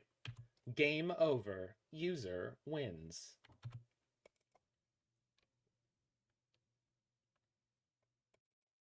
$75% off everything sale? Is it Crazy Larry's Midtown Comics or something? Is it a fire sale and everything must go? I love those ads.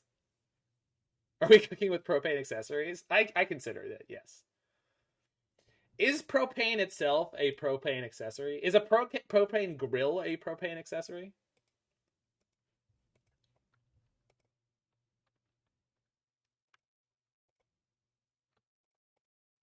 Do, do, do, do, do.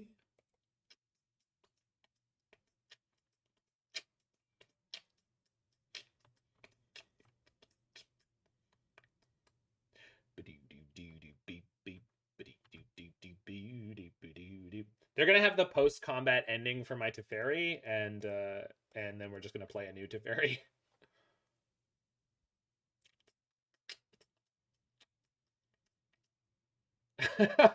Yeah, Fawn exiling is a no step snack. No step on snack. These colors don't run, says the snack.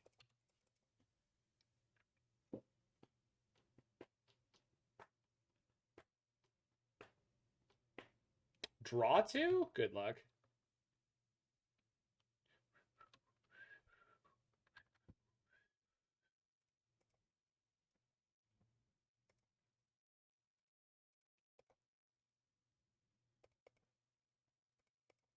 Nice. Nice.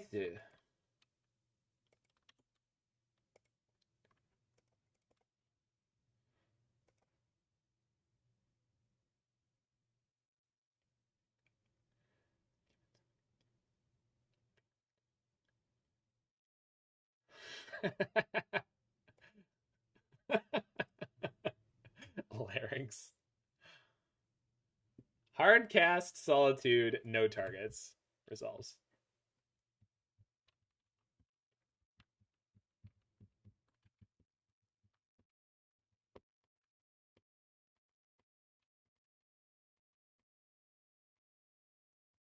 Hard cast, second Solitude?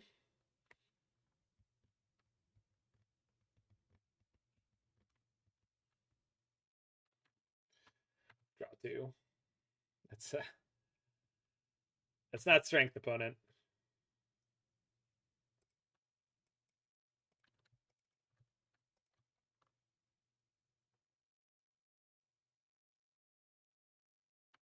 Woof. That is not a good set of draws. Good goddamn.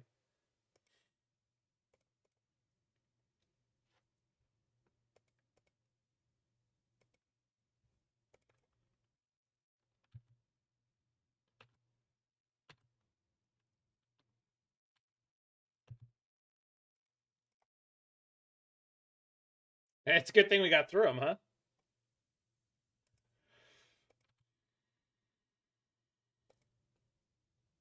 They're going for the face? Not my face. Sure. Hmm.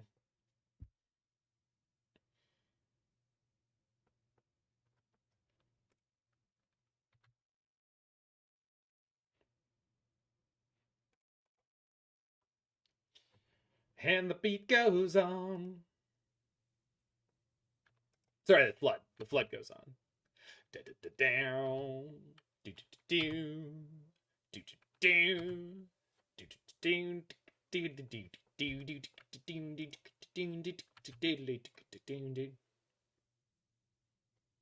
You don't play non-lands this deck. I mean, I had some. I must have hit the limit. But keeps on raining, levee's gonna break. Keeps on raining, the levee's gonna break. Yeah, that's where our win is. The Teferi ultimate.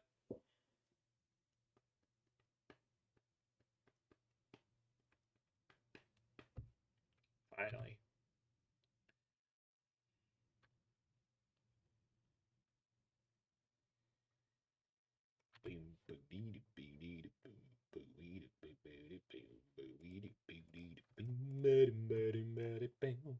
Finish him. Flawless victory.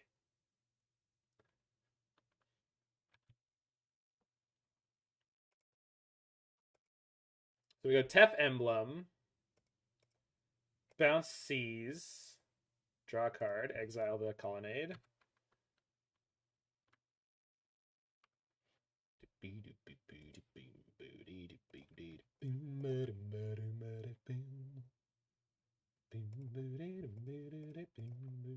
Draw a card. Exile the Triumph.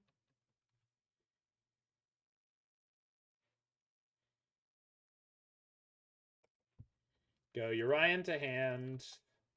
Cast Yorion.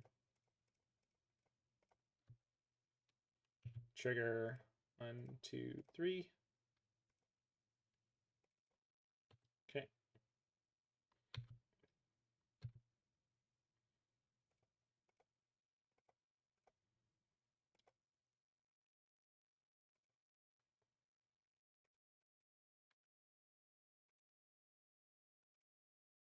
That one. That one. And that one. Unamas? Nah. We'll get him.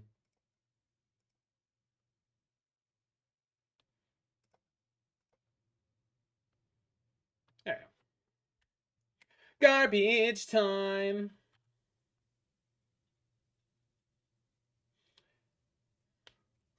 Brutality.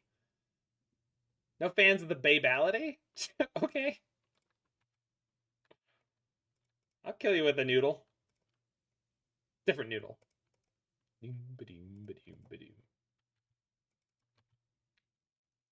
Draw step. Exile.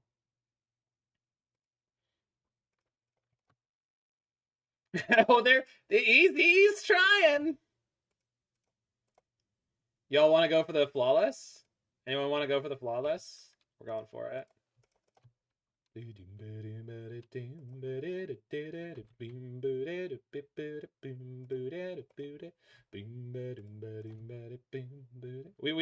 were there.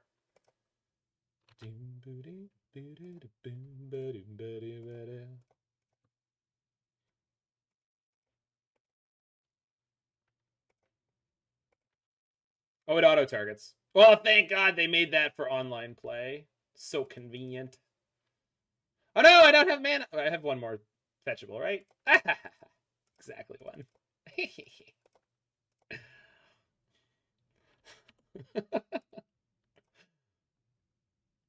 Do we need to do this, opponent? Are you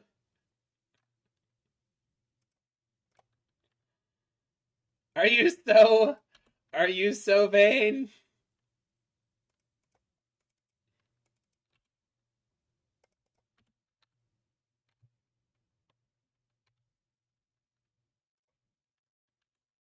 Probably want clock. That's fine. No, I understand that's what they're doing, Welshman. It's just like, just because I F6, you are a jerk, opponent. Do I have a way to bounce this at instant speed? I don't think that I do. That's fine. Fine, I won't F6 for your turns. Are you happy now? God damn. You're also playing control. What is this nonsense? Well, yeah, it's just like, this is just rude. Yeah. Technically, I could still win. You do it too? Come on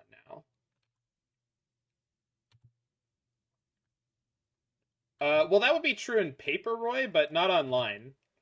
Online playing for the clock equity, like if I just clock out in game 2, they win the match.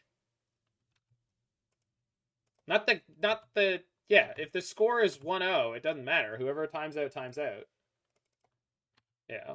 I would definitely scoop if I was opponent. I just like I don't have the patience for this crap. I'm not gamer enough. I'm just not. I'm not gonna.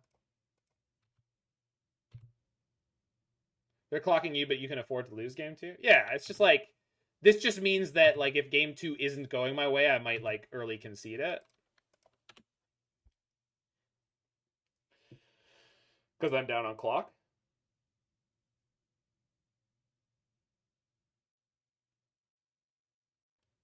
Yeah, but they have the creature land, so I don't think it's going to take them as long to kill us in game 2. But we'll see. So we got vetoes, thin ice out. Ending's not the greatest. Endurance is good. Fawn's actually pretty good in these matchups, and we probably board out the verdicts.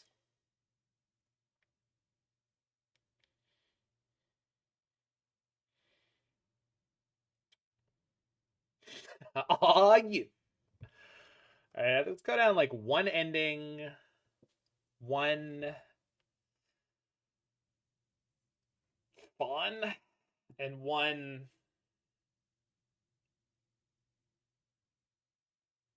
endurance. Do I need 4 endurance? Probably not.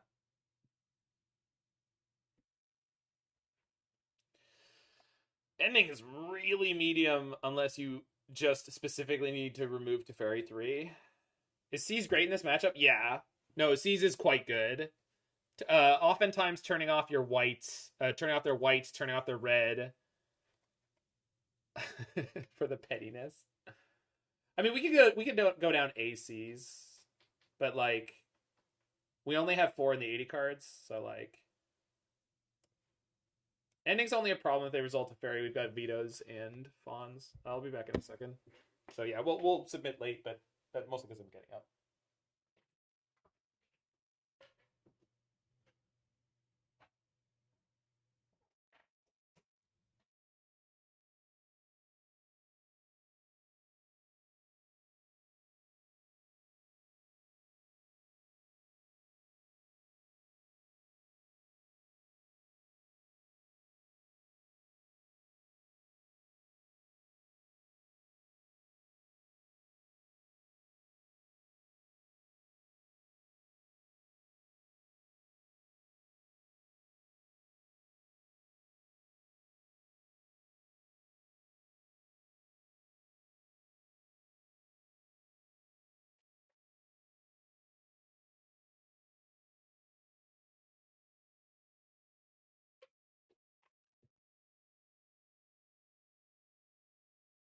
Yeah.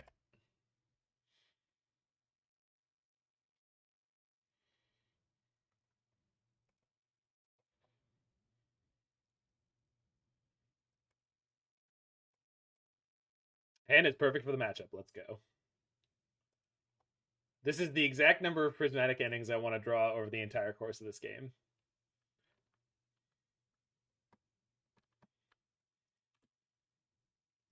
They took a mulligan? Yo, it's over! You can't win down a single card, opponent? What are you thinking?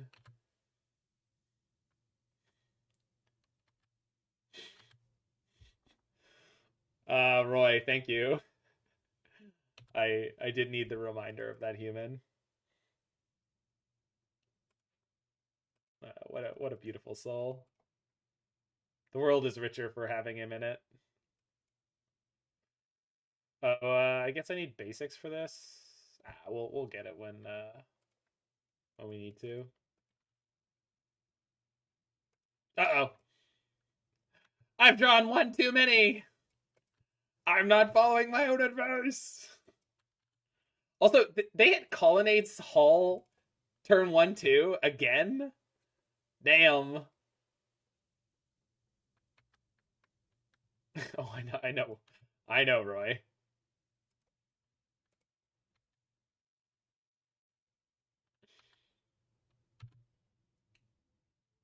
No Deluge, no nothing, huh? They're just hitting land drops. Okay. Oh no, we mulliganed? Well, not quite.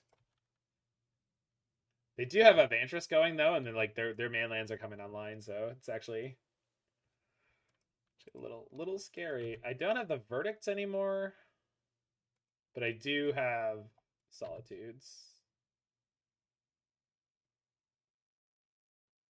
Second inning's close enough. Yeah, it is bad.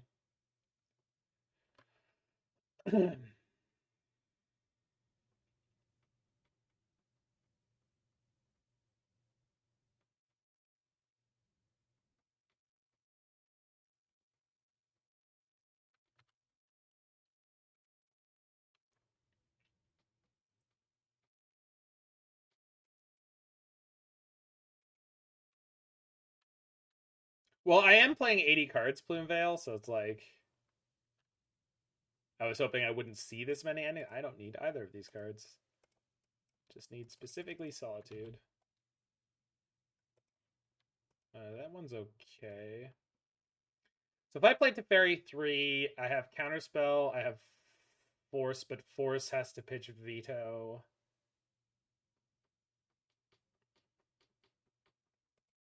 I think I have to play the little Teferi to try to screen for Dad, though.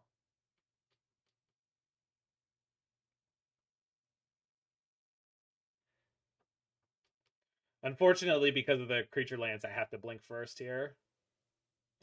They have Veto. There's no way that plan was going to work. Good, good. Glad. So if I draw a land on the next turn... Okay, so they could have 7, which is Big Papa Tef plus a counter. So theoretically, I can't just grab Yorion here. I think I kind of have to. They just deck me with the man land. I'm okay. I have Deluge here? Yeah, looks like it. Oh, that's fine.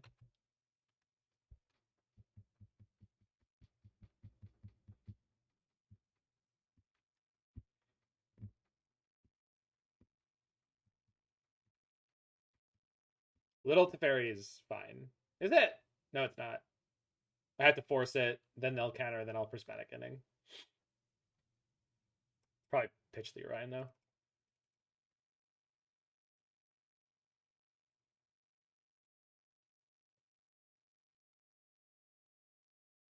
No, what was the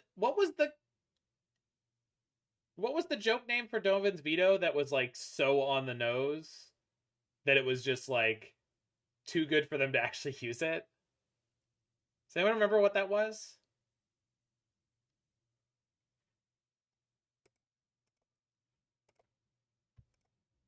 There was like a God, there was something. There was something that it was like the perfect name for Dovin's Veto that they just like they couldn't use.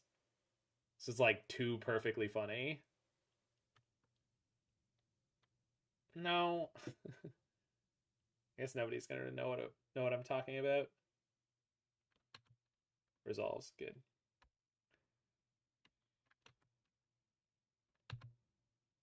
Dovin's DeVito? I don't think that was it. Alright. Yeah, thanks. As long as someone knows that I'm not crazy, right?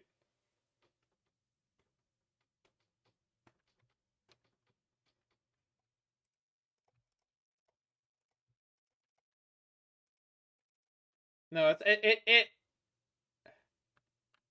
Oh, Dovin's ban. Thank you, Dovin's ban. There we go. God, that took a minute. Dovin's ban. Dovin's ban is a fantastic name for that card.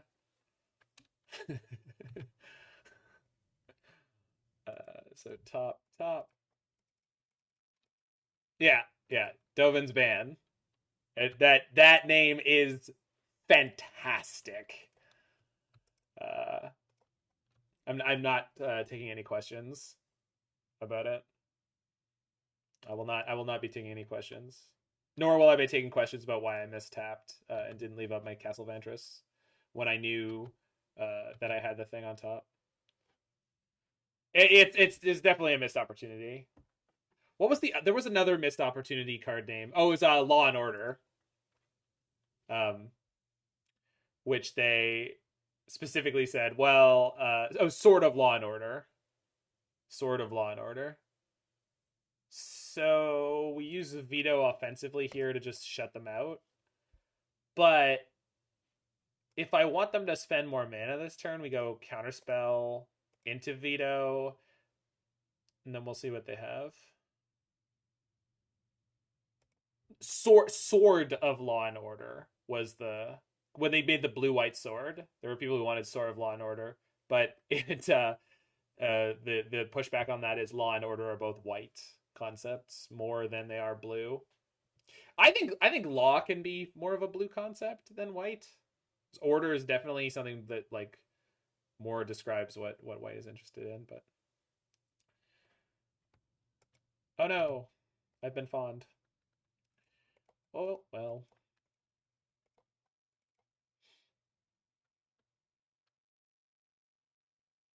Now they haven't played too many 2-mana counters yet, so Sword of Crime and Punishment, yeah, that would have been also pretty good. Yeah, I guess we just jam. Not really gonna have a better spot. If I didn't have double ending in hand, this would be a really good spot, but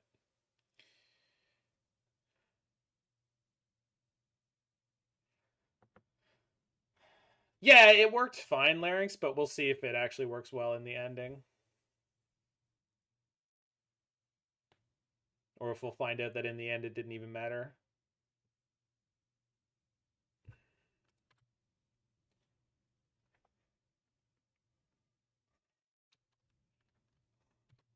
Oh.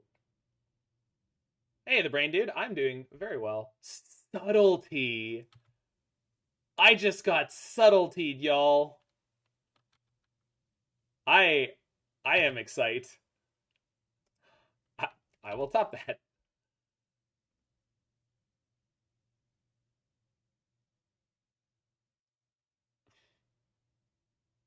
I think they're on Wafo's list exactly then. 2 cards in hand. Ah! I love D colon. I really supremely love that emote.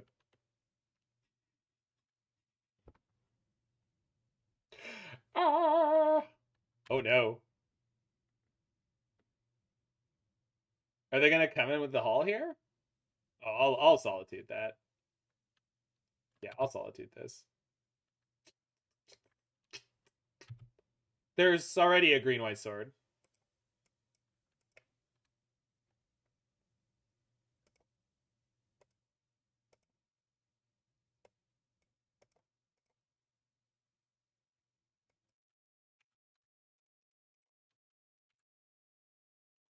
I mean, I wouldn't say this is a blowout. Like I had to 2-for-1 myself, and they still have the colonnade to attack my Teferi, so it's like it's not perfect, but it's good. We're in a good spot. 3-mana Stone Rain. Yeah. They shock? Oh, that's not a good sign. What the hell could they have that they're shocking? No, it's Ward 3, Gemini. It's definitely Ward 3, otherwise I would have gotten blown out.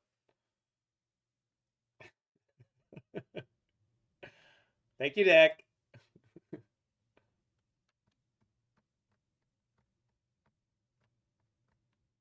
Okay. What's the extra mana for?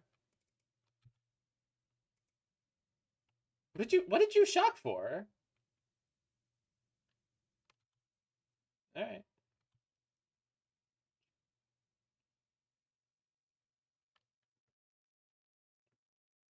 Deluge?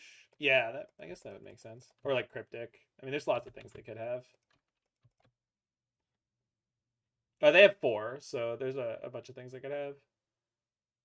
Leave up Charm in case the Colonnade gets whomped. Yeah, I want both these. Top. Top in exactly the correct order. Yeah, we do not have shark.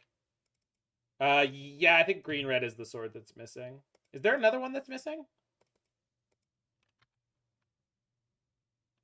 I feel like there's another one missing too. Post combat Jace, yeah, that would have been really good for them, but no, they don't have it. Oh, blue black. There we go. Red, green, and blue black. Yeah. Okay. Yeah, it could have been cryptic. We'll find out this turn.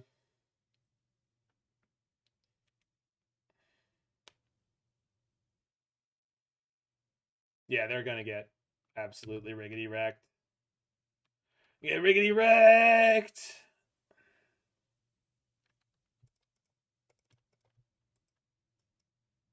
Bloop.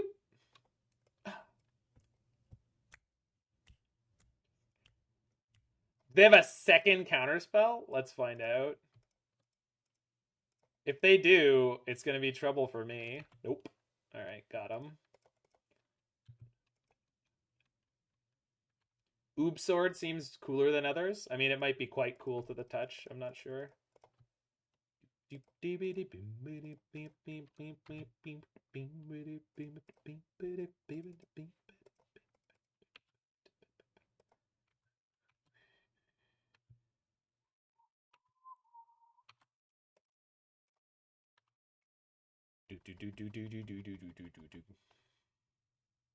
Black Sword could be the sword of cops and robbers. Oh, I was meant to Vantress there. I was getting distracted by chat. On the plus side, on the double plus good side, Bruise and Scab.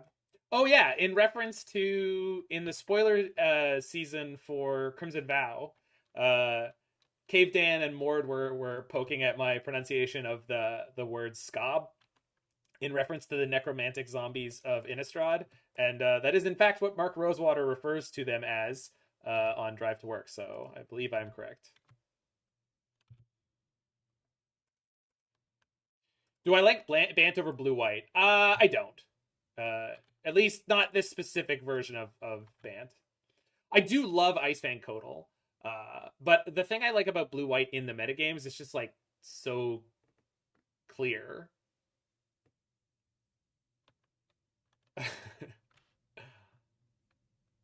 Hardcast Solitude? Yeah, alright. Are they're basically playing for clock again, right? I guess I should have bounced my own Solitude there. No, because then I'm just like keeping it off the battlefield for no reason.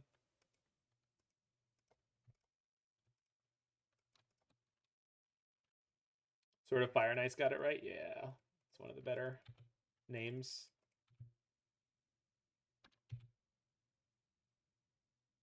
Mark Rosewater approved Oko. I don't think he did actually, Jen and I. He's not in charge of balance. He's literally not part of their development team, like at all, as far as I'm concerned, or as far as I'm aware. So that's just not true. Like, if anyone thinks Mark Rosewater has to do anything to do with the balance of cards, he doesn't. Not really.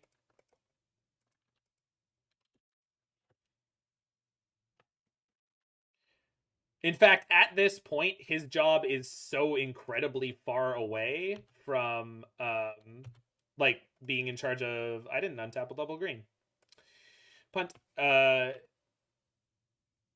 is so far away from being part of the development process that like he's literally not. Thanks, Larx. Zach, please. I'm trying to give them hope so I can get back on top of clock.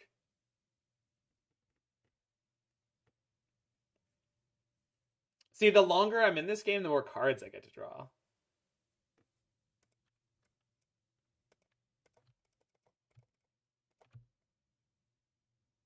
Head developer has nothing to do with development. He's not the head developer. He's the head designer.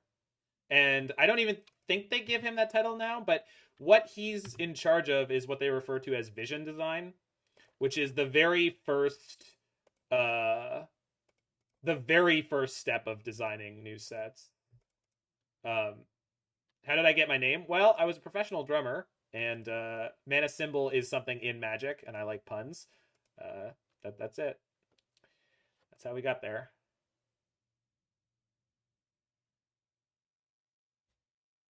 Do I want to double play here? Probably. Would you like? I can share a joke. Sure. Just give him one of these. Okay, Zach, you're gonna untap 2 green sources, all right? You're gonna tap 2 green sources. 1, 2. What's funnier, a plains or a mountain? I don't know. What is funnier, a plains or a mountain? You haven't listened to Drive to Work in a decade? Oh, fair enough. But Mark Rosewater has never been part of what is referred to as development. A mountain. It's hill areas. Love it.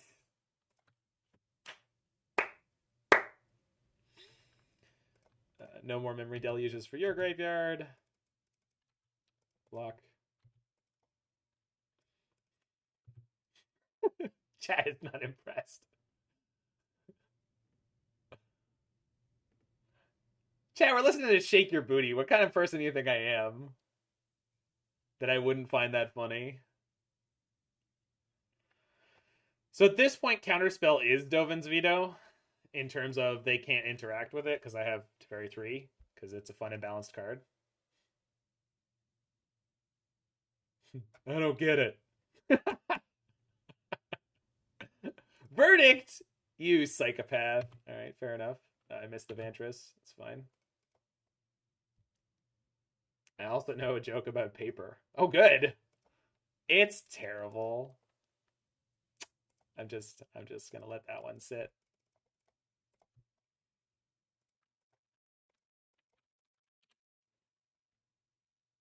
Knock, knock. Who's there?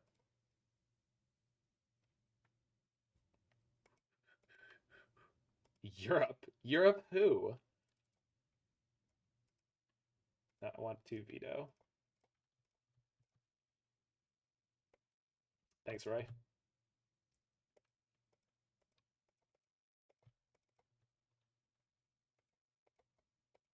That's fine.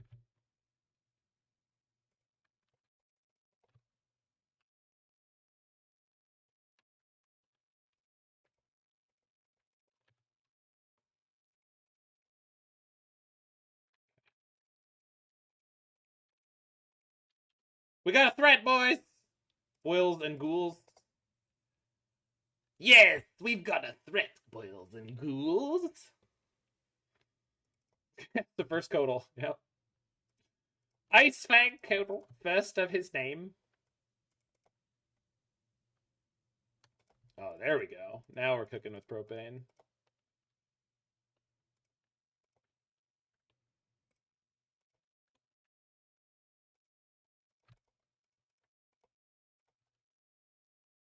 Yeah, me too, Larynx. Me too. It's okay, though, guys. We're going to get blown out because my opponent left in their verdicts. You know.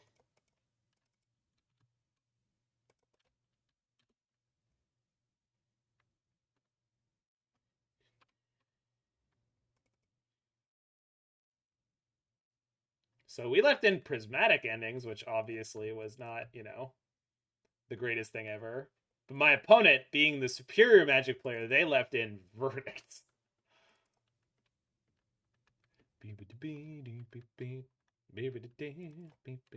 No, they don't run GQ or field.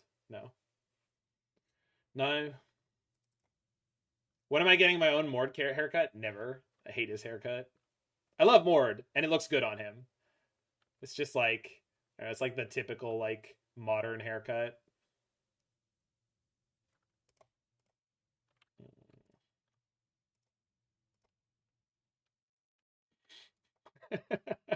Chad, exactly. Exactly.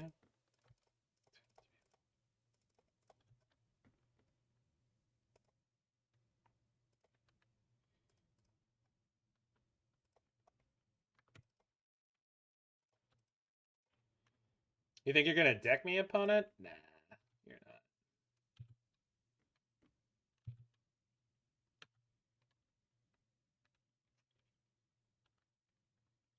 We're officially Legacy now. I'm a control player who used Endurance to shuffle all my interaction back in.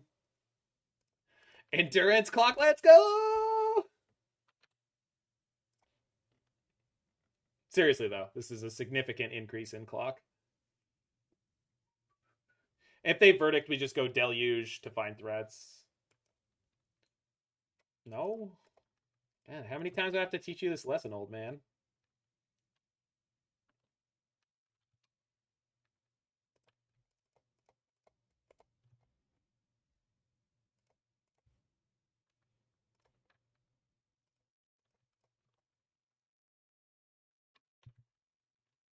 Just like we drew it up.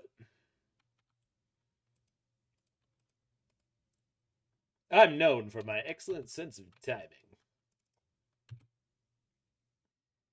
Clock's working hard, it sure is. Another endurance? Pog. Another endurance?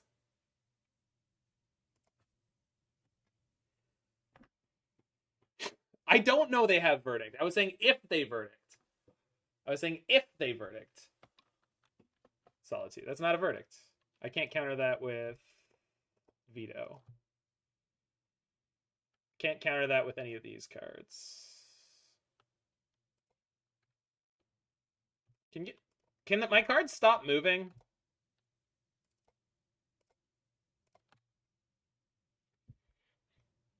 There we go.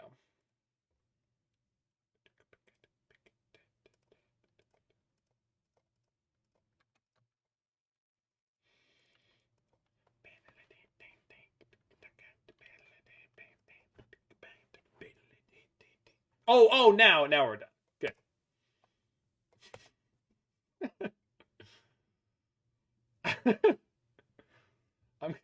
I'm glad we fit. You know what? I'm getting my other cup of coffee. I'm getting my other cup of coffee.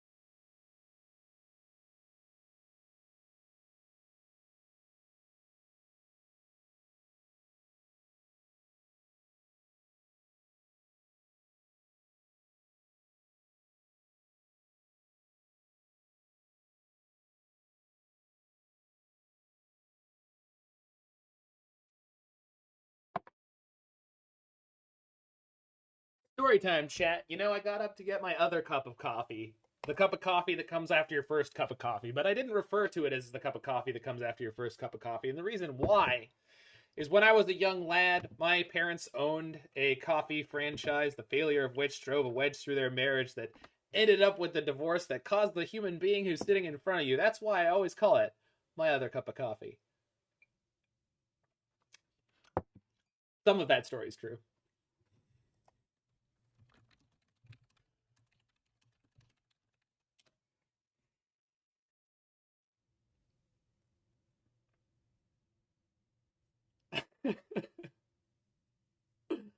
I'm proud of the delivery on that one.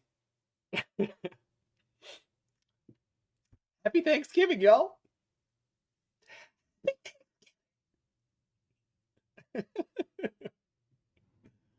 What a beautiful day. Sweet brand coffee.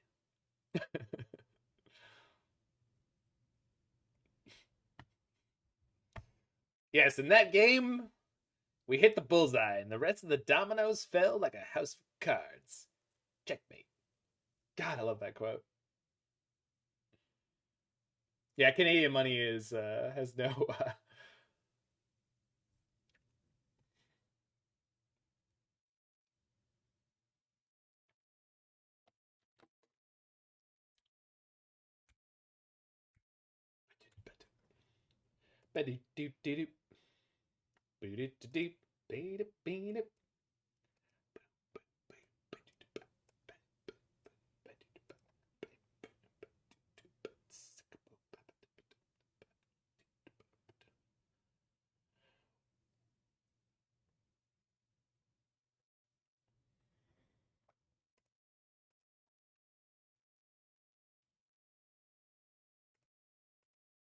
All right.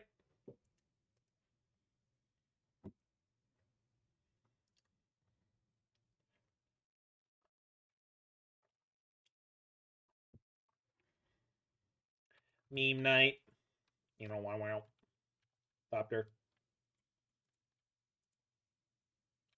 Woo! Turn 2 Pure Steel attack? Sure hope not.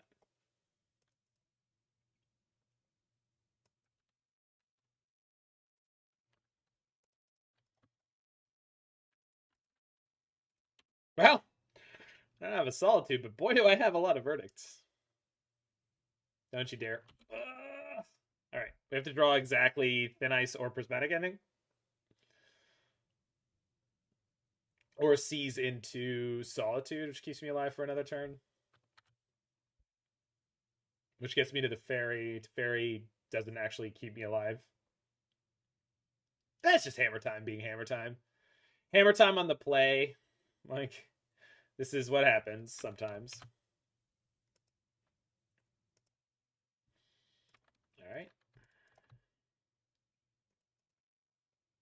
Nope.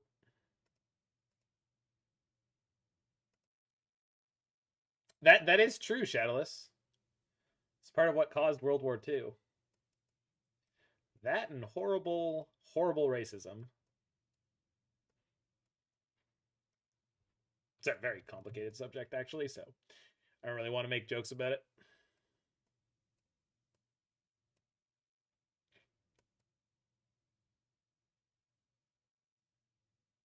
How expensive wheelbarrow? See, that's the real question. Who cornered the wheelbarrow market?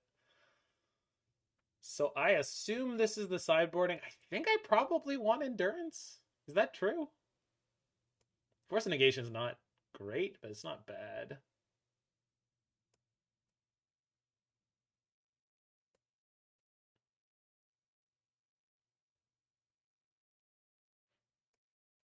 All of these cards are like medium.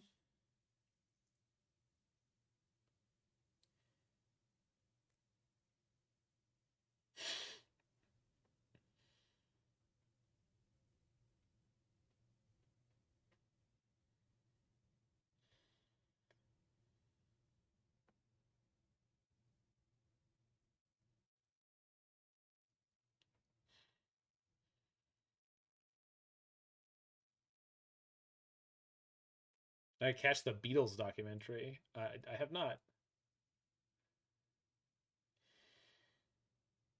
They don't take the money, just the wheelbarrow. You know what? I wouldn't be surprised if that was a true story somewhere. It happened to a friend of mine. Anyone? Anyone? Anyone?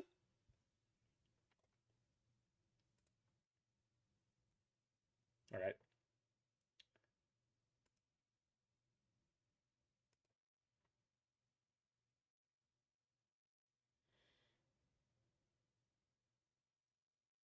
So Mord would keep the. I have double cantrip, right?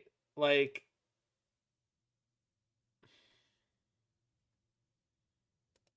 It'll be fine. We'll be fine.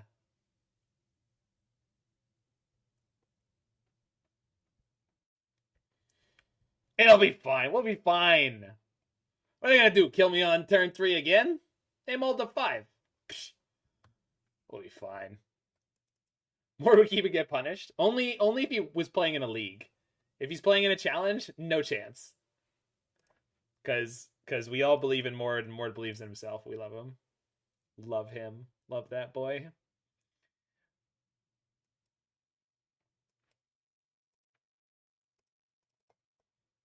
Alright, growth, trigger. Alright. Mists, number 1. Well, I got 3 more shots at this next land, baby. Only got 2 more shots at this next land, baby. Whew.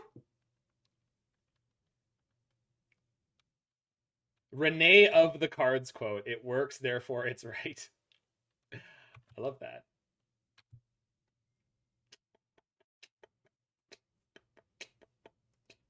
Well, we have found more 4-drops. So that's something. I have to ice this now, basically, which is silly, but definitely correct.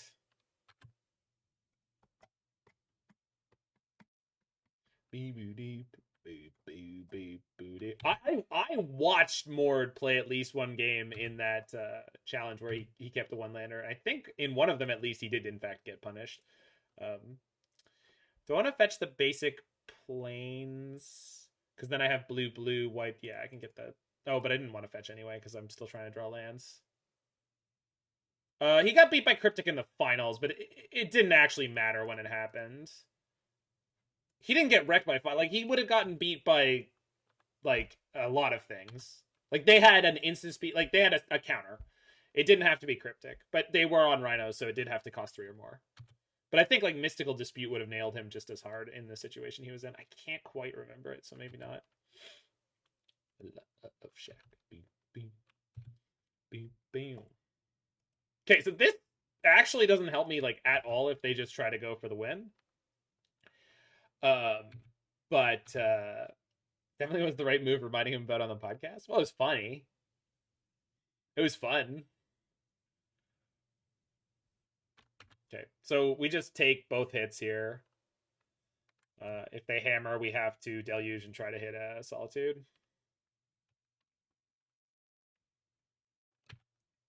Okay, smart hammer player is not going all in, but in this instance, they actually should. That there's no way they would know that. But smart player plays the averages. It's called playing the percentages. Yeah. That's I mentioned it offbeat, but it's what good managers do to win baseball games. But I haven't missed an at bat all day. Yes, good work, Strawberry. Hit the showers. Do I just take land? Like almost definitely? Yeah. That's a good draw. The True Heroes stream snipe. True Heroes right there, Roy. You can't say stuff like that. He's right there. That's offbeat hero. Never mind. True Hero is a player / streamer.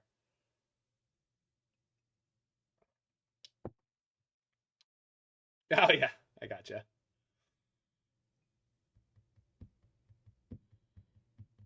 Everyone stay perfectly still.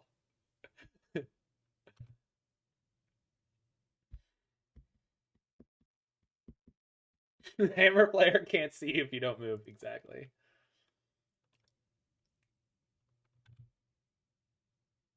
So yeah, if they have double hammer here, which they probably do, they'll go for it.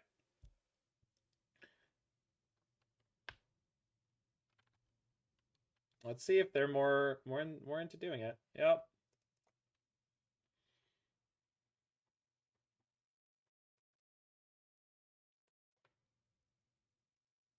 Do I have to let this come in and target? Yeah, I think so.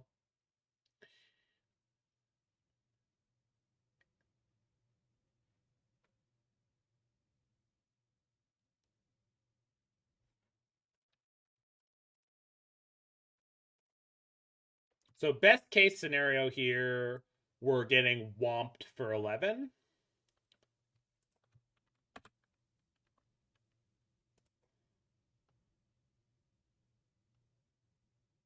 There's no point in hammering here, opponent. You're playing around Solitude.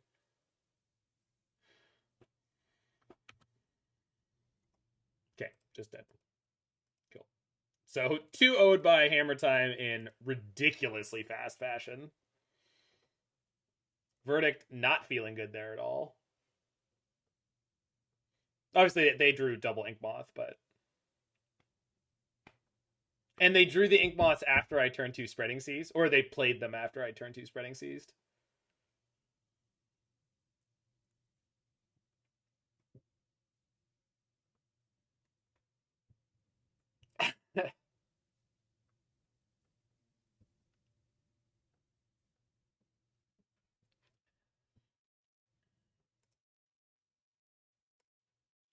I think this deck is probably very, very good, but the two red decks, I mean, those are the tough matchups in terms of they can just like grind you out, and then close you out with a lightning bolt. And you really, really have to hold tight onto little bits of life total, cardboard, etc., etc. So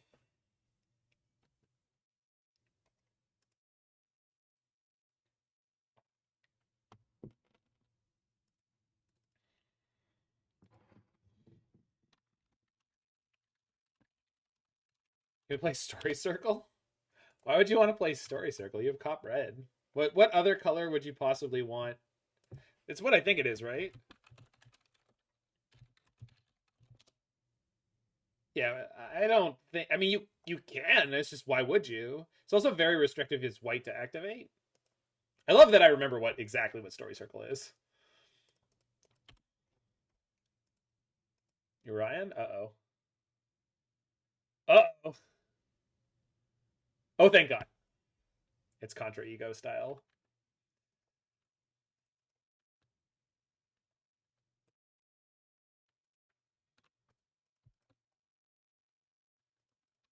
Can name black or green. I mean, sure you could, but it's just like why is that necessary? It's a beautiful piece of art, by the way, on Story Circle. I love that art. It's just A++.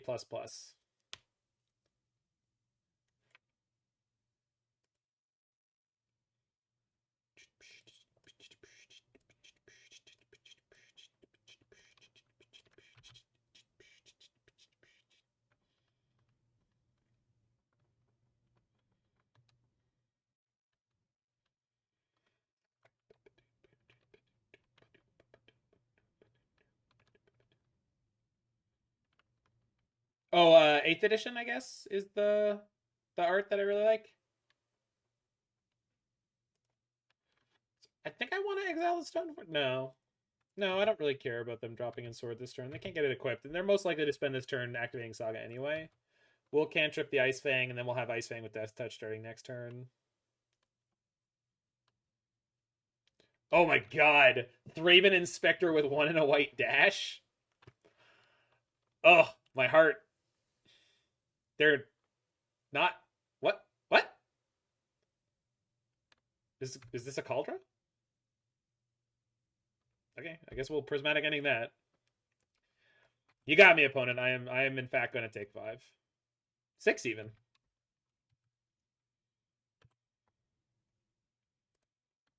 Let's draw it to Teferi 3. Like right here.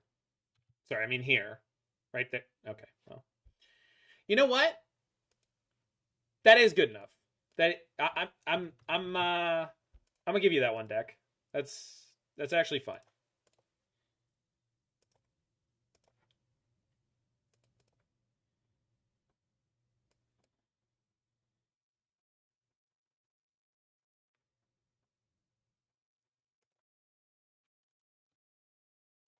And Stone Rain. Yay! Everything's awful for the artifact deck. Wait, where were you? Oh God, what is that quote from? Oh, that's from the Robot Chicken with the Emperor bit. Yeah. The specific delivery.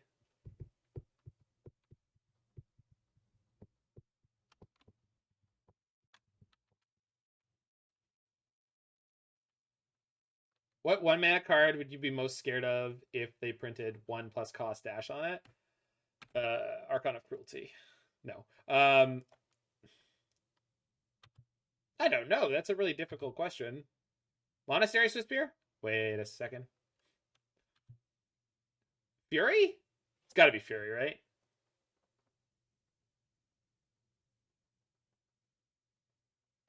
So if I Teferi and bounce the Saga, we send him back on the mana. They're going to put in the sword. They're going to equip the sword. We Solitude, whatever they equip, but then that requires me to pitch Teferi for that. No, but Fury getting to dash for 6 with double strike and re-triggering? It's that's pretty good. Like, casting a Fury happens. Casting a Fury with haste and get the trigger every turn. Fiddlebender with dash would be terrifying. It takes 4 mana to activate. Oh, you specified 1 mana. Sorry, I didn't catch that part. I thought you just said the cost plus 1. Yeah, okay, I see. I even read it and I didn't process properly. Can I afford to pitch Teferi at this point just for a tempo blowout? Probably not, but what else am I doing here? So I can't block the sword. Play Floodplain, let them put in the sword, let them equip the sword, then we pitch the little Teferi to blow out that, and then we play big Teferi on tap, have Counterspell. Still can't block the sword the next turn.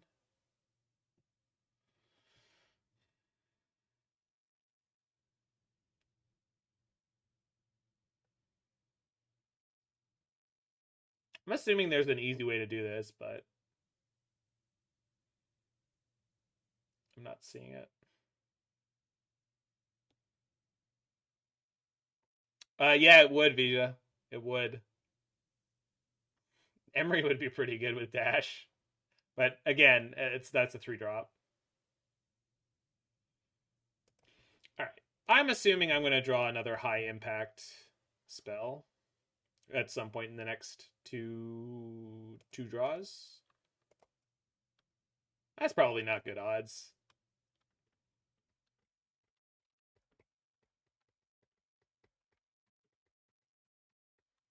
Goblin Welder? Oh, that's the answer, right?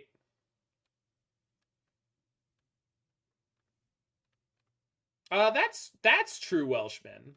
That's probably the play, right? We let them equip the sword and see what they attack. Of course, they could have just attacked with both creatures. We'll see what happens.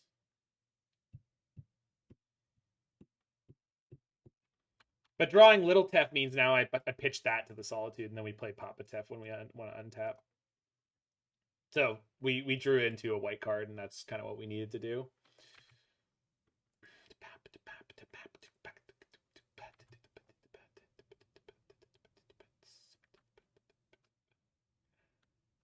Okay. I guess they can't have Metallic Rebuke here, but yeah, they didn't. Contra Ego's list does play 4.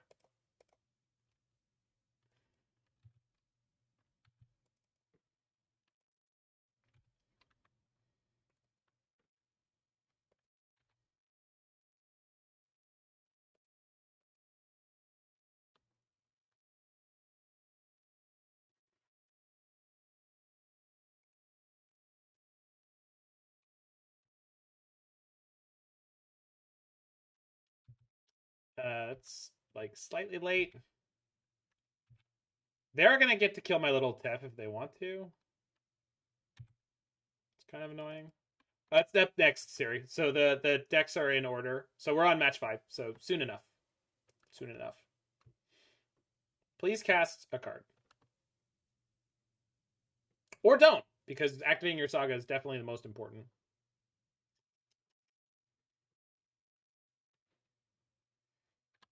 Smart.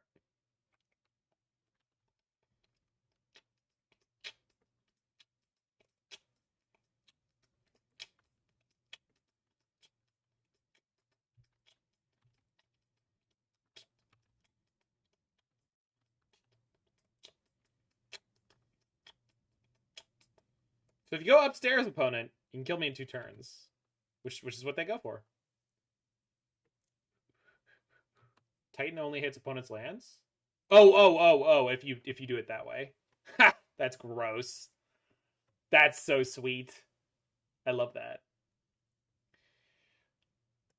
Nah.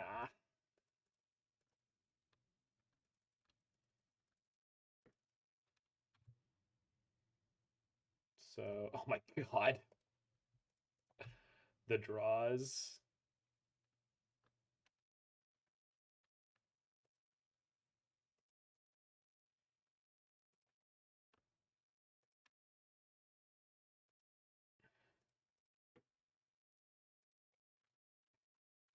Teen Titans deck? That's Fantastic.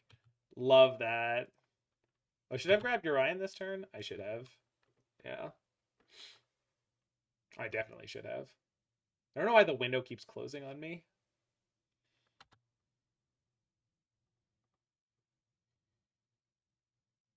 So do I end the stone? No, I end the sword, and then I take the one, right? Yeah, we'll just take one. I need this. Yeah. Because their deck doesn't play any burn. It does play Etched Champion, which can be a pain, but we have Verdicts to draw too.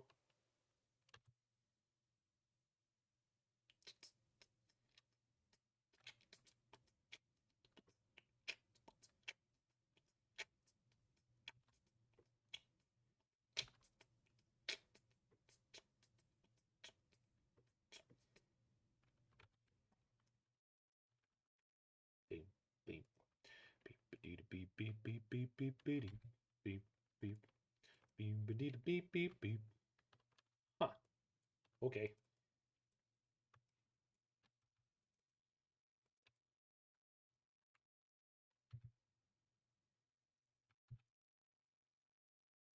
Hmm.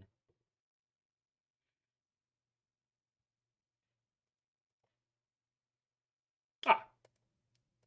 They know I have it. This goes to hand.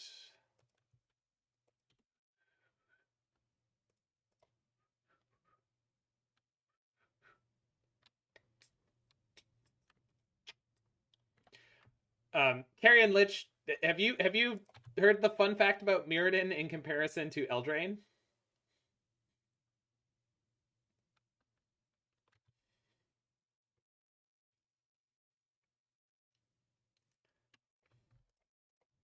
I believe in Standard, Eldraine had more individual cards banned than Mirrodin did if you kind of lump the artifact lands together. And I think even if you don't.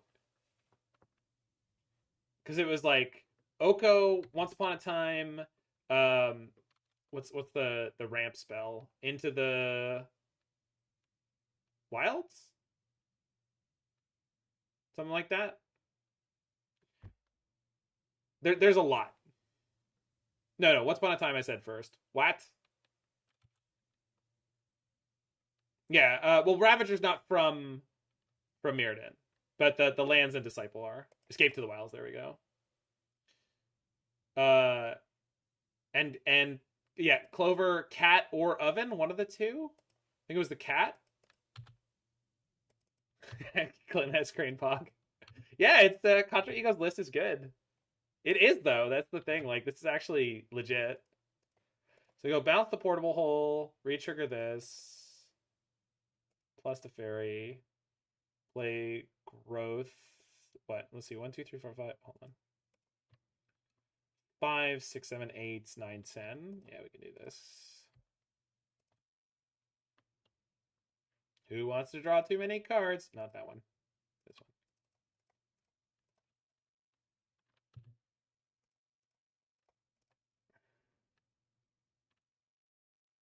Yeah.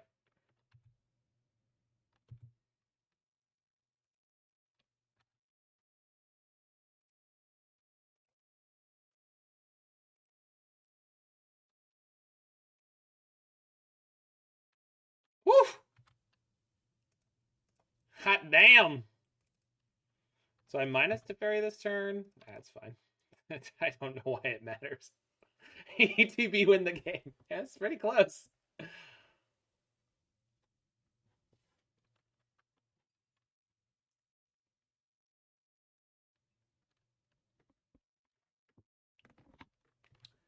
Yeah, I definitely miss blocks. We are getting a block next year, I think. Dominaria United into Brothers War feels like a block to me, even if it's not technically one.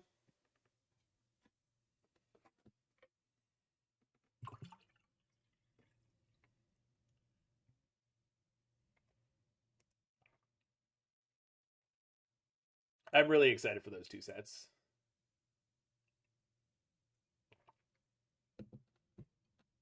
Yeah, it's going to be a bit like the Ravnica quote-unquote block.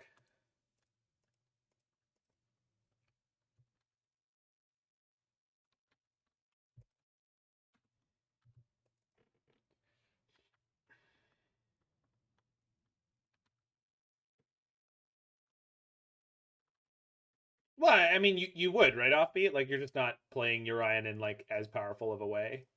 But it's not actually the end of the world.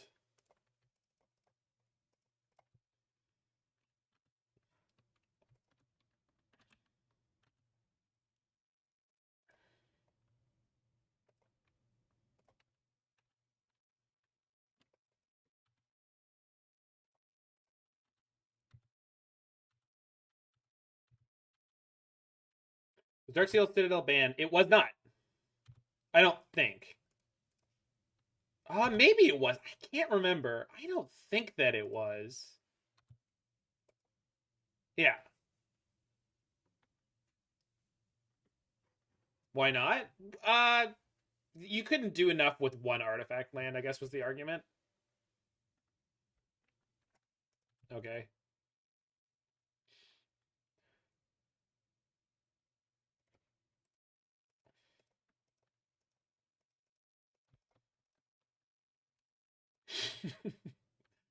I would agree with that offbeat. It's definitely not looking so good for them.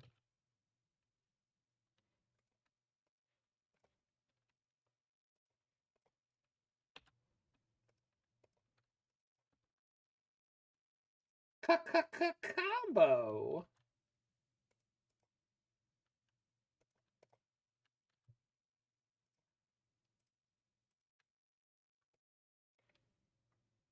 Oh, hold on. No. That's the play right there. Yoink! Oh my god, and then crack it? That's great.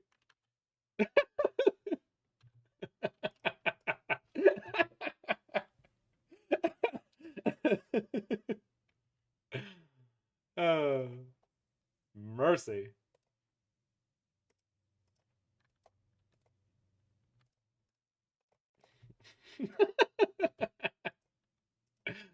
That's pretty good.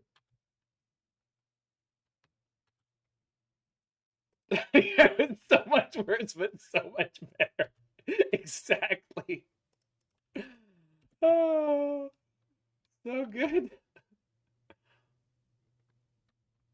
Apparently, Darksteel Citadel was banned in Mirrodin Standard. That was what I was saying. Like, I think I remember it. So it was all 6 artifact lands. Ravager and Disciple of Vault got banned because of Affinity. Yeah. And Skull Clamp got banned before that for being Skull Clamp. But like that's not. Man, nobody wants to concede to control today, huh? All right. All right. So Urza.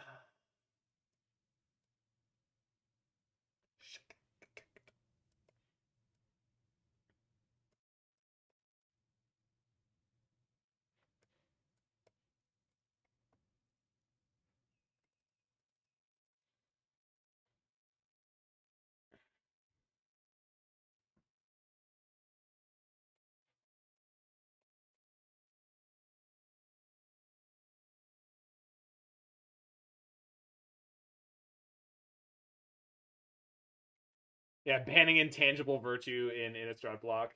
And Lingering Souls, right? No, they left in Glimmer Void. They left in Glimmer Void. Affinity played Glimmer Void.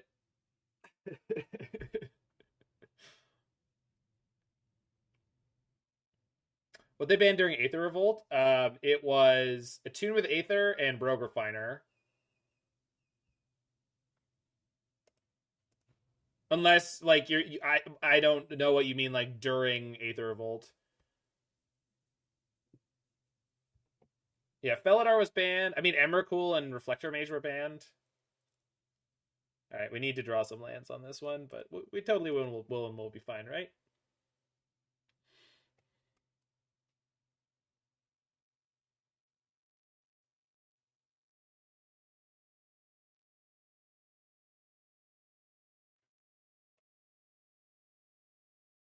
Maybe we won't. Let's find out. Planes. Listen, Tingfang, you play creativity. Don't you give me the plains or island face.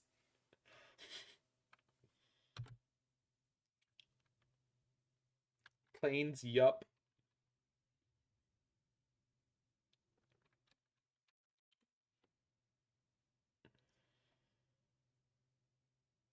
Uh-oh.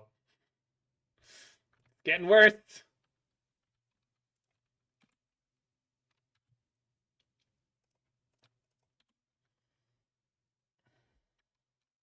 Untap land. You mean the standard that Aether was Revolt was in? I mean it was in several standard, but the energy card, a lot of the energy cards got banned. Yikes! Okay, we gotta hit that land. We gotta hit it now.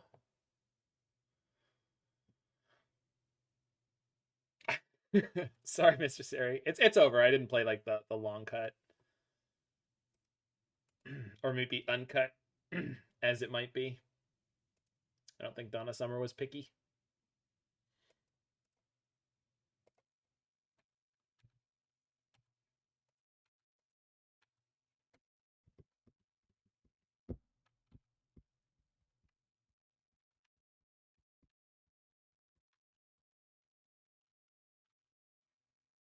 Yeah, it was a Reflector Mage Terror. Reflector Mage, Emrakul the Promised End. Eventually they banned Aetherworks Marvel. Second Urza?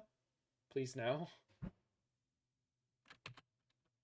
But all the cards I need for House of Horrors Fiddlebender without Emery or Paradox Engine. Any advice for playing it? No, just get your reps in playing Modern in general.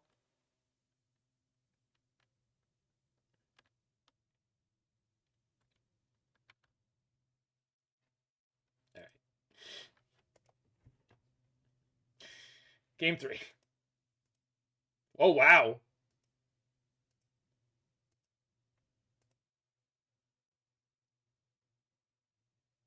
Okay, then. it was 18 cards deep.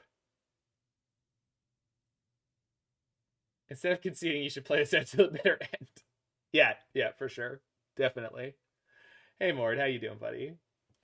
Hope you slept well. Hope you've reset your clock nicely. Well, they might just not do energy next time, Sondrak. Although...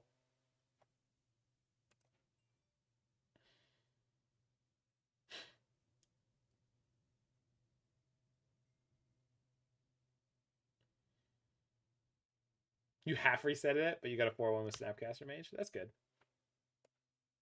Mull to 6. Alright, they're happy with 6.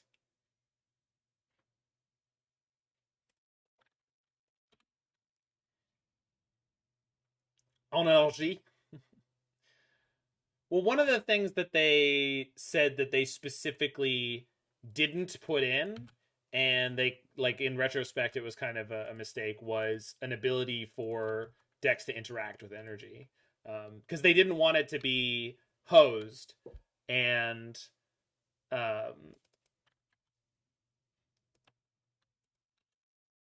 problem was just like exactly what they wanted happened. Like, you couldn't interact with energy, so it just was this unassailable resource. I believe that came out after energy was already banned, Roy. But good try. I believe that's what happened with that card.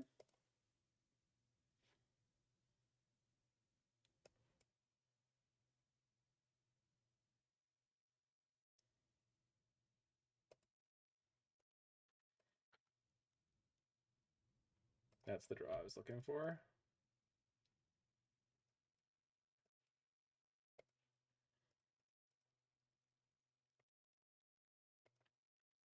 Well, energy actually played.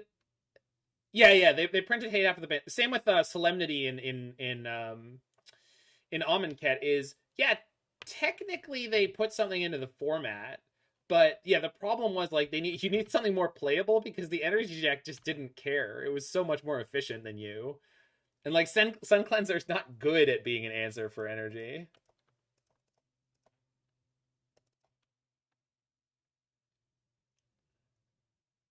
Oh, we're gonna get oh, but then I get to Verdict, so depending on what they get here, this could work out really well for us.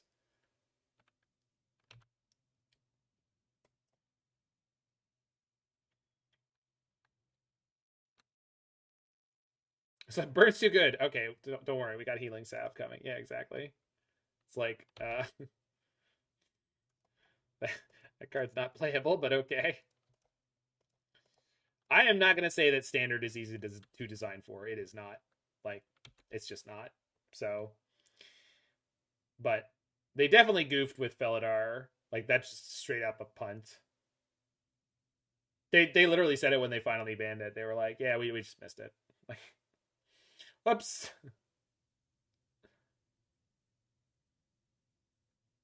This is a missequencing punt that I would have made. They yeah, hostage. Well, I mean, the hostage taker thing actually happens all the time right now. It's crazy the number of cards right now that get printed in standard sets, and day zero they're like, oh yeah, we forgot to say until end of turn. You read it that way, right? So just play it that way. It's like it happens like every 2 sets right now. The Oko blunder, we just didn't see it. I mean, it's not quite the same as Oko. They definitely saw Oko, but they also changed it at the last minute. And the Felidar Guardian one is the one they were just like, we just straight up missed the interaction. We never saw it. We never saw the Splinter Twin. Yeah, in testing the Oko thing was his second ability. They were just like, this isn't good enough. Like nobody will ever use that on their opponent's stuff. They also didn't test it in eternal formats. Eldraine is the scourge of some pretty bad developmental decisions. I think Yorion to hand. Yeah. There we go. I guess the way I tapped, I have to shock now if I want to charm, but that's fine.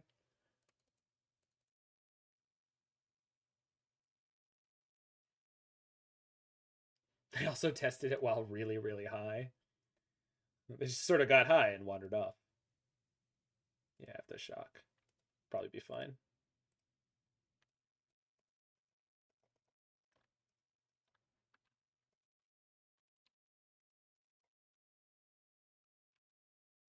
No, it's just like Eldraine has things in it, and again, I don't object to the card, but Eldraine has things in it like Emery. And in their development notes, they're like, "Oh, we don't think this will be good in standard at all, but it might be a shot at eternal formats." And it's like, "What? But you're not testing those things. Why? Why are you doing this?" They're like, just lobbing a grenade into your eternal format. Hope you don't mind. What's the worst that could happen? And like Emery wasn't something where it's actually problematic, right? But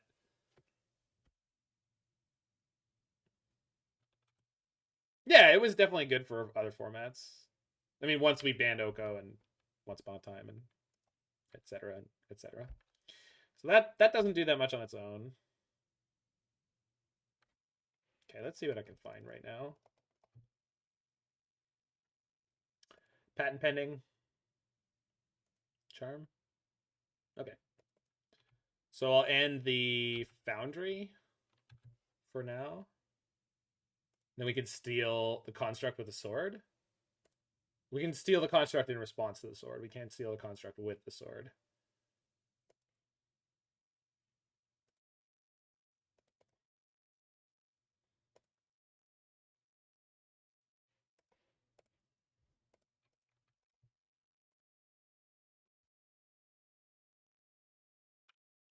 Because I have Deluge.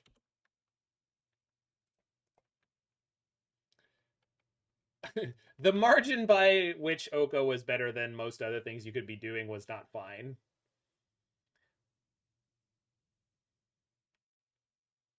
It just wasn't. It's kind of like how Lurrus is now, except Lurrus is like slightly less problematic, but like the number of decks that just get to include Lurrus or build themselves to include Lurrus, and it's like just free is just too damn high.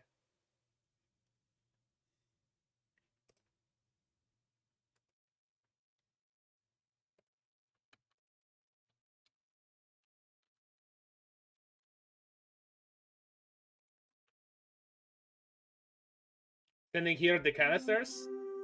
Oh, damn! Thank you, Pi Gonti, and welcome Canister and crew. We're here on this beautiful American Thanksgiving. If you don't understand what it is, it's okay. I'm Canadian. I don't understand what it is either.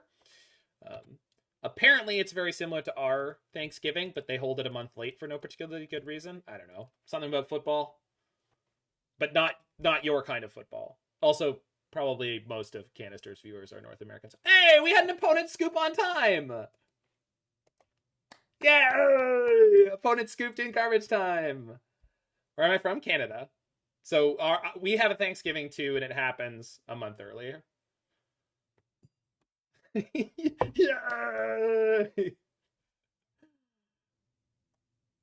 The harvest is later in the year in Canada. Well, we're more northern, so it gets colder sooner. Wouldn't it be earlier? Right? The end of growing season comes earlier, so that would make sense. But it's also based on a different historical moment. We actually never talk about it that much, but harvest. Later than Canada. Sorry, I'm just reading it wrong. Anyway, this was Bant control, Spike's new Bant control list. I think the mana base definitely needs the Highland. What is it called? The green blue dual. Wield. Rimewood Falls. There we go. So I think the mana base probably wants a Rimewood Falls, just because on early turns there was a bunch of times where we wanted to fetch it, and it would have made things a lot smoother for turn 2 Ice-Fang / Counterspell.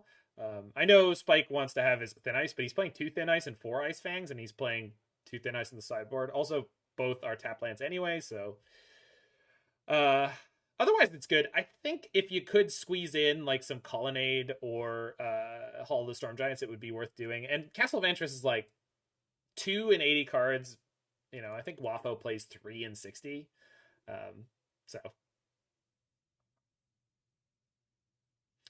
yeah, anyway, if you're in the future watching this on the YouTube, make sure you hit that like button, smash that subscribe button, check out any of my other videos, and I'll see you there. And for those who are live,